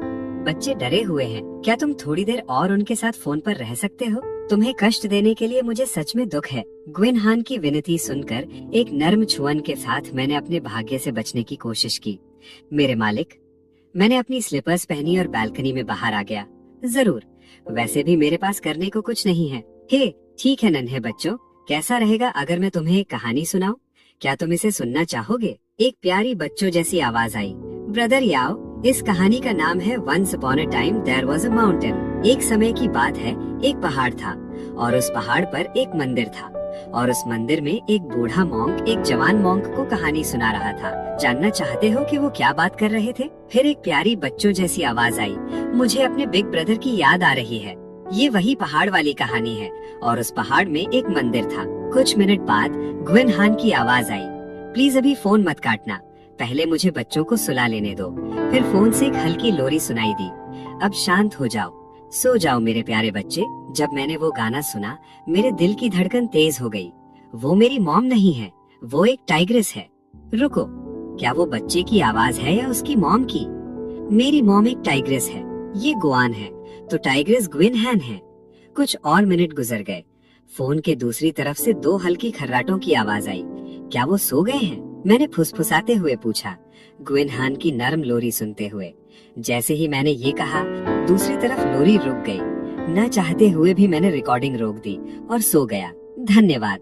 ग्विन हान का लहजा एक बार फिर ठंडा और दूर रहने वाला हो गया। इस सूरत में प्रेसिडेंट गो भी सोने जा रही हैं। ग्विन हान ने जवाब दिया। उसके शब्द हमेशा की तरह कम थे। मैं हॉस्पिटल के बेड पर वापस लेट गया। मैं लूप पर चलती लोरी की आवाज सुनते हुए सो गया। आखिर कौन बच्चों को किडनैप करने के काबिल हो सकता है? ग्विन हान ने खुद से सोचा। उन डाकुओं के अलावा जो सिर्फ पैसों के पीछे थे, लेकिन इससे भी बड़ी एक संभावना थी, यी ग्रुप, जो गू ग्रुप का बिजनेस राइवल था। इस ख्याल से ग्विन हान के चेहरे के भाव गंभीर हो गए। वो सारी रात नहीं सोई थी। ग्विन हान की आंखों के नीचे दो बड़े डार्क सर्कल्स थे। सुबह सवेरे उसने दोनों बच्चों को किंडरगार्टन छोड़ दिया। जब तक वो अपने ऑफिस वापस नहीं आई, तब उसने बड़ी एग्जीक्यूटिव चेयर में बैठकर तब उसने अपने थके हुए शरीर में धीरे धीरे थोड़ी सी एनर्जी वापस आती महसूस की। तभी ग्विन हान की नजर अचानक तेज हो गई। उसकी नजर डेस्क पर रखे लोटस सनग्लासेस की एक जोड़ी पर पड़ी। ये वही है जो कल यिंग ने पहने थे। क्या वो इसे ले जाना भूल गया? उत्सुक होकर उसने उन्हें देखने के लिए उठाया। एक पल बाद उसने एक हल्की हंसी छोड़ी। क्या बकवास है, तो ये एक फेक है। ग्विन हान ने अपनी सनग्लासेस नीचे की, उसने अपना हाथ उठाया और अपनी टेम्पल्स को मसला। उसके अंदर एक अजीब ताकतवर सेक्सीनेस का एहसास जागा। वो शायद सच में यहाँ सिर्फ काम के लिए है ना? कुछ दिन गुजर गए। वीकेंड बिल्कुल करीब था। पिछले कुछ दिनों से मुझे नहीं पता इस सू यिंग यू को क्या हो गया है। वो मेरे आसपास अपनी एक परफेक्ट वाइफ की इमेज बनाने की कोशिश कर रही है। उसने मुझे सुबह से रात तक मसरूफ रखा है। मैं हॉस्पिटल के बेड पर लेटा हुआ था। मैंने बिल्कुल मायूसी के साथ मसरूफ सू यिंग यू को देखा। ये लो भाई याकिंग, थोड़ा पानी पियो। और पिछले 1 घंटे में ये 5वीं बार था। सू यिंगू ने 6ठी बार पानी का कप उठाया। भाई याकिंग, क्या आप एप्पल खाना चाहेंगे? मैंने अपना सर हिलाया। ये पहले से ही तीसरा एप्पल था जो सू यिंग यू ने आज छीला था। असल मसला सू यिंगू की दुबई नाइफ स्किल्स थी। छीला हुआ एप्पल मुश्किल से कोर से बड़ा था। सू यिंगू शर्मा गई। फिर मेरे भाई के बारे में क्या आपको रेस्ट रूम जाना है? ये लो, मुझे इसे आपके लिए हिलाने दो। मैंने हाथ बढ़ाकर वो हाई पोनी टेल पकड़ी जो सू यिंग यू ने आसानी के लिए बांधी हुई थी। मेरा मतलब है, क्या तुम्हारे पास कोई नहीं है? ये दिखावे की क्या जरूरत है? बिल्कुल नहीं। क्या हुआ भाई याकिंग? सू यिंग शू ने एक चमकती हुई स्माइल के साथ अपना सर मोड़ा। उसके हाथ में ब्रेड का एक टुकड़ा था। चलिए भाई याकिंग, अपना मुंह खोलिए। उसके साथ ही सू यिंगू ने ब्रेड मेरे करीब लाई। मुझे हल्की सी अजीब बू आ रही थी। मैंने अपना सर फेर लिया, उस ब्रेड से इनकार करते हुए जो पहले ही मेरे होठों के पास थी। वो खराब हो चुकी थी। सू यिंगू ने ब्रेड उठाई और उसे सूंघा। ये ब्रेड नहीं है, मैंने इसे आज ही खरीदा है। मैंने हवा में सूंघा। मुझे महसूस हुआ कि ये कड़वी बू और ज्यादा तेज होती जा रही है। मैंने हाथ बढ़ाकर सू यिंगू की स्लीव खींची। मैंने ध्यान से सूंघा। ये ब्रेड खराब नहीं हुई है, ये तुम हो जो खराब हो गई हो। सू यिंगू ने तुरंत अपनी स्लीव पीछे खींच ली। उसने बारीकी से उसकी बिना मेकअप वाली नेचुरल ब्यूटी को सूंघने का बहाना किया। उसका चेहरा तुरंत सुर्ख लाल हो गया। फिर शर्म और गुस्से में उसने कहा, ये सब इसलिए है क्योंकि तुम हॉस्पिटल में थे। मैं पिछले कुछ दिनों से होटल भी वापस नहीं गई हूँ। मैं पूरे वक्त यहाँ तुम्हारा ख्याल रख रही थी। मेरे पास फ्रेशन अप होने का वक्त कहाँ होता। मैंने जल्दी से अपना मुंह और नाक ढक लिया और गूंजे हुए अल्फाज में बड़बड़ाया, तो जल्दी जाकर शावर ले लो, तुमसे बदबू आ रही है। सू यिंगू गुस्से में थी। उसने अपनी आंखें कुछ बार घुमाई। उसने मेरा बिना चोट वाला हाथ पकड़ा और जोर से काट लिया। पीटू, कितना नमकीन है। काटने के बाद सू यिंगू ने जल्दी से कुछ बार थूका। मैं शर्माए बिना न रह सका और अपना हाथ खारिज करते हुए हिलाया, खुद से बड़बड़ाते हुए, खैर मेरा जख्म गीला नहीं हो सकता। तुम्हें पता है, मैंने दिनों से शावर नहीं लिया है। थोड़ा दिखाने में क्या बुराई है? ये बिल्कुल नॉर्मल है। तुम्हारी तरह नहीं छोटी लेडी, तुमसे बदबू आने लगी है। तुम्हें शर्म आनी चाहिए। शर्म से लाल होते हुए सू यिंगू ने गुस्से में अपना पैर पटका। उसने मुझे घूरा। ठीक है, तो फिर मैं शावर लेने जा रही हूँ। तुम यहीं रुकना, ठीक है? और मेरे वापस आने से पहले भागने की हिम्मत मत करना। सू यिंगू। उसके साथ वो तकरीबन हॉस्पिटल के कमरे से भाग गई। मैंने हॉस्पिटल के कमरे के दरवाजे को देखा और सुकून की लंबी सांस ली, मगर अगले ही पल मुझे अपने जिस्म की बदबू का एहसास हुआ। इसलिए मैंने तुरंत खुद शावर लेने का फैसला किया। असल में पिछले कुछ दिनों में सू यिंगू ने 1 से ज्यादा बार मेरा जिस्म पोंछने की पेशकश की थी, मगर मेरे जैसा होशियार लड़का मैं सही से जानता था कि वो क्या सोच रही है। मैंने उसे लगातार कुछ बार मना कर दिया। मैं बाथरूम की तरफ बढ़ा, खुद से काफी खुश महसूस करते हुए। मुझे कहना पड़ेगा कि जैसा कि एक वीआईपी वार्ड से उम्मीद थी, यहाँ तक कि बाथरूम की साउंड प्रूफिंग भी कमाल की है। जैसे ही मैं अपने सही हाथ से नहा रहा था, ठीक तभी गुइंग हान खामोशी से वार्ड में दाखिल हुई। वार्ड को खाली देखकर गुइंग हान को बेचैनी महसूस हुई। पिछले कुछ दिनों से हर रात 2 बच्चों के सोने से पहले उन्हें सोने के लिए मुझसे फोन पर बात करने की जरूरत होती है। जज्बाती और मानसिकी तौर पर दोनों ही। उसे सही से मेरा शुक्रिया अदा करना चाहिए। हालांकि आज सुबह सवेरे उसने दोनों बच्चों को अपनी बेस्ट फ्रेंड के घर छोड़ा और आंटी वोंग से कुछ डिशेस बनवाई, और यहाँ तक कि उसने खुद भी उसके लिए खाना पकाया। एक स्क्वॉप पकाने के बाद वो गुइंग हान से मिलने आया। उसने हर तरफ देखा मगर कुछ नहीं मिला। फिर वो बाथरूम के दरवाजे की तरफ बढ़ा, इसे बिना किसी उम्मीद के खोला और ठीक तभी दरवाजे की दरार से गर्म हवा का झोंका बाहर आया। घूमती हुई भाप के बीच से गुइंग हान को धुंधला सा एक 8 पैक दिखा और मैं अचानक उसके ठीक सामने आ गया और उसने एक चीख निकली जिसने गुइंग हान को चौंका दिया। घबराहट में मैंने जल्दी से अपने जख्मी हाथ से अपना मंजर ढक लिया, सिर्फ शावर हेड की बौछार से तुरंत भींच जाने के लिए। प्रेसिडेंट गु, क्या आप बाथरूम में आने से पहले कभी नॉक नहीं करती? गुइंग हान ने सर हिलाया और फिर एक ठंडी सांस के साथ अपना सर झटका। उसके बाथरूम से बाहर आने के बाद गुइंग हान ने मेरे हाथ को घूरा, जिससे अब भी खून बह रहा था। वो वहीं जम गई। मैंने गुइंग हान की तरफ देखा जो अब भी ख्यालों में खोई हुई थी और थोड़े गुस्से में कहा, हे नर्स, तुम किस लिए ख्यालों में खोई हो? घबराहट में गुइंग हान ने जल्दी जल्दी कॉल बटन दबाया। नर्स के आने का इंतजार करते वक्त मुझे सिर्फ अपने जख्म का दर्द बढ़ता हुआ महसूस हो रहा है। मैंने सच में उस पिछली मूव में बहुत जोर लगाया था। मैं साफ महसूस कर सकता हूँ कि जख्म फिर से खुलना शुरू हो गया है। कुछ ही देर बाद एक नर्स भागती हुई अंदर आई। जैसे ही उसने मेरा हाथ देखा, उसके एक्सप्रेशन तुरंत सीरियस हो गए और उसने गॉस को फाड़कर खोल दिया। उसने अभी उसे बस थोड़ा सा ही हटाया था। दर्द इतना तेज था कि मैं डर के मारे उछलने ही वाला था, लेकिन नर्स का चेहरा अचानक चमक उठा। मिस्टर, क्या आप कृपया न हिलने की कोशिश करेंगे? मुझे जख्म को साफ देखना होगा। क्या मुझे थोड़ा एनेस्थीसिया मिल सकता है? दर्द से चेहरा बनाते हुए मैंने नर्स की तरफ देखा और पूछा। नर्स ने अपना सर हिलाया। नहीं, मैं नहीं दे सकती मिस्टर, या फिर आप अपना ध्यान भटकाने के लिए किसी चीज पर मेडिटेट करने की कोशिश कर सकते हैं। ये सुनकर गोइंग हान जो पास ही खड़ी थी, उसके एक्सप्रेशन उलझन भरे थे। अचानक ऐसा लगा जैसे उसने अपना मन बना लिया हो। उसने धीरे से मुझे अपनी बाहों में ले लिया। फिर वो नर्स की तरफ मुड़ी और हुक्म दिया, करो। नर्स पहले तो गोइंग हान को खाली नजरों से देखती रही। हुक्म सुनने के बाद ही उसने मेरे हाथ से गॉज हटाना शुरू किया और मुझे सिर्फ अंधेरा दिख रहा था। मेरा पूरा चेहरा अचानक किसी नरम चीज में दब गया था। इससे पहले कि मैं कुछ सोच पाता, मैंने महसूस किया कि नर्स मेरे हाथ से गॉज हटा रही है। लेकिन गोइंग हान की बाहों में दर्द हालांकि अभी भी तेज था, पर पूरी तरह नाकाबिले बर्दाश्त नहीं था। मगर जैसे ही गॉज की आखिरी लेयर जो जख्म से चिपकी हुई थी हटाई गई, जख्म में एक दर्दनाक लहर उठी। दर्द की वजह से मेरी आंखें फटी की फटी रह गई। मैंने बिना सोचे अपना मुंह खोला और जो कुछ भी मेरे मुंह के सामने था उसे काट लिया। शुक्र है कि वो तेज दर्द एक पल में कम हो गया। जब मैंने खुद को गोइंग हान की बाहों से अलग किया तो मैंने अपने सामने सफेद शर्ट पर काटने के कई गहरे निशान देखे। मैंने तुरंत ऊपर देखा। मैंने देखा कि गोइंग हान का चेहरा बिल्कुल पीला पड़ गया था। उसने अपने दांतों को बहुत जोर से दबाया हुआ था। उसके जॉ मसल सख्ती से खिंचे हुए थे। उसकी आंखों में आंसू चमक रहे थे। मुझे एहसास हुआ कि जिस इंसान को मैंने अभी काटा था वो गोइंग हान थी। मेरे मुंह का कोना कांपा और मैंने धीरे से कहा, आई एम सॉरी। ये शब्द मेरे मुंह से निकले ही थे कि गोइंग हान ने देखा कि नर्स अपना सर घुमाकर देखने ही वाली है, इसलिए उसने फिर से मेरे सर का इस्तेमाल करते हुए उस गीले निशान को छुपा दिया। मेरी आवाज दर्द की वजह से थोड़ी कांप रही थी। जल्दी देखते हैं उसका जख्म कैसा है। ये कुछ ज्यादा सीरियस नहीं है, बस इसे डिसइंफेक्ट करने और दोबारा बैंडेज करने की जरूरत है। ये कहने के बाद उसने उन दोनों को ठीक से देखा भी नहीं। फिर वो बैंडेज का सामान लेने के लिए मुड़ी। नर्स के जाने के बाद तभी गोइंग हान ने धीरे से मुझे खुद से दूर किया। उसका चेहरा बिल्कुल पीला था। उसने अपना हाथ सख्ती से अपने सीने पर रखा हुआ था। मैंने हिचकिचाते हुए अपना हाथ आगे बढ़ाया। क्या तुम ठीक हो? क्या तुम चाहती हो कि मैं इसे रब करूं? Get lost. गोइंग हान के होठों से एक दर्द भरी आवाज निकली। फिर उसने मुझे घूरा। मैंने दर्द के बावजूद अपने दांत पीसे। मैं बाथरूम में गया। मैंने उसे जाते हुए देखा। उसके कदम हार का निशान थे। मुझे गिल्ट महसूस किए बिना नहीं रहा जा सकता। कुछ मिनट बीत गए। गो चिंग हान अभी भी बाथरूम में थी, लेकिन एक नर्स कार्ड ढकेलती हुई पहले अंदर आई। बिना कुछ कहे उसने मेरा हाथ पकड़ा। ये थोड़ा चुभ सकता है, मुझे आपका जख्म बैंडेज करने दे। मैं गोइंग हान के लिए परेशान था। मैंने उस जवान नर्स को अपना हाथ ठीक करने दिया। नर्स के बैंडेज खत्म करने और जाने के बाद मैं उठा और बाथरूम के दरवाजे पर खड़ा हो गया। मैं एक पल के लिए हिचकिचाया। धीरे से मैंने हाथ बढ़ाया और दरवाजा खटखटाया। प्रेसिडेंट गु, क्या सब ठीक है? क्या मैं किसी को बुलाऊं? नहीं, मैं ठीक हूँ। बाथरूम के अंदर से एक कमजोर आवाज आई, तो मैं बस वहाँ दरवाजे पर उसका इंतजार करता रहा। कुछ देर बाद तभी गोइंग हान बाथरूम से बाहर निकली। उनका रंग थोड़ा बेहतर हो गया था, लेकिन उनके बिखरे हुए टॉप से साफ पता चल रहा था कि उन्होंने पहले ही जख्म चेक कर लिया था। फिर मैंने प्रेसिडेंट गु की तरफ मुड़कर पूछा, क्या आपको यकीन है कि आपको डॉक्टर बुलाने की जरूरत नहीं है? गोइंग हान ने अपना सर हिलाया, खुद को संभालने का दिखावा किया और पास पड़ी चेयर पर बैठ गयी। उनकी मूवमेंट्स अभी भी थोड़ी सख्त थीं। ये देखकर मैंने अपने दांत पीसे और जब गोइंग हान नहीं देख रही थी मैंने उसका कॉलर खोल दिया। मैंने फिक्र में अंदर देखा, लेकिन मैं सिर्फ उसके कंधे पर काटने का निशान ही देख पाया। और फिर एक जोरदार धमाके के साथ हॉस्पिटल के कमरे का दरवाजा खुल गया। इससे पहले कि मैं उस इंसान को देखता, मैंने एक आवाज सुनी। पहले चिंग हान और चांगी नजर आए।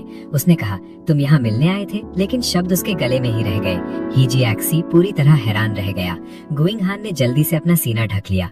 उसके गले से लेकर उसके प्यारे चेहरे तक एक गहरी लाली छा गई। इस बीच मैं उसके सामने बैठा था, अपना चेहरा एक ऑकवर्ड शक्ल से छुपाते हुए। चिंग हान, यहाँ क्या हो रहा है? एक गंभीर एक्सप्रेशन के साथ हिजाई ने उन दोनों की तरफ बारी बारी देखा। हालांकि गोइंग हान ने उसे बिल्कुल इग्नोर कर दिया और मेरी तरफ गुस्से से घूरने लगी। हिजाई का एक्सप्रेशन जज्बात का एक तूफान था और उसने अपनी नजर बदली और मेरी तरफ एक विशिष्ट ग्लेयर फेंकी। मुझे समझाओ, ये जो तुमने अभी छोटा सा स्टंट किया वो क्या था? हिजाई की आवाज में कमांडिंग टोन सुनकर मेरे अंदर अचानक एक इनएक्सप्लिकेबल एंगर भड़क उठा। 2 जिंदगियां जीने के बाद मुझे अब भी पुराने मास्टर की टीचिंग्स याद हैं। ना ही सर्वाइल बनो और ना ही ओवरबियरिंग। जब तुम किसी ऐसे शख्स से मिलो जो काइंड हो, तो तुम्हें उनके साथ काइंड रहना चाहिए। लेकिन जब तुम किसी ऐसे शख्स से टकराओ जिसे तुम नहीं जानते और उसका एटीट्यूड इतना एरोगेंट, हाई एंड माइटी हो, तो बस उसकी अच्छी तरह पिटाई कर दो। तुम आखिर कहाँ से टपक पड़े? मुझे समझाने दो। हिजाई पहले कभी ऐसी सिचुएशन में नहीं रहा था। वो बस पटड़ करता रह गया और एक लफ्ज भी नहीं निकल सका। आखिरकार उसका चेहरा बीट रेड हो गया। वो बस इतना कह पाया कि तुम पिटना चाहते हो। उसने अपनी स्लीव्स ऊपर चढ़ाते हुए और आगे बढ़ते हुए कहा, जब उसने देखा कि वो कोई मूव करने वाला है। मेरे दिल से जो रूथलेस क्लिंट गायब थी वो आखिरकार वापस आ गई। वो बिल्कुल किसी ट्रैशी रोमांस नॉवल के मेलोड्रामेटिक कैरेक्टर की तरह लगता है।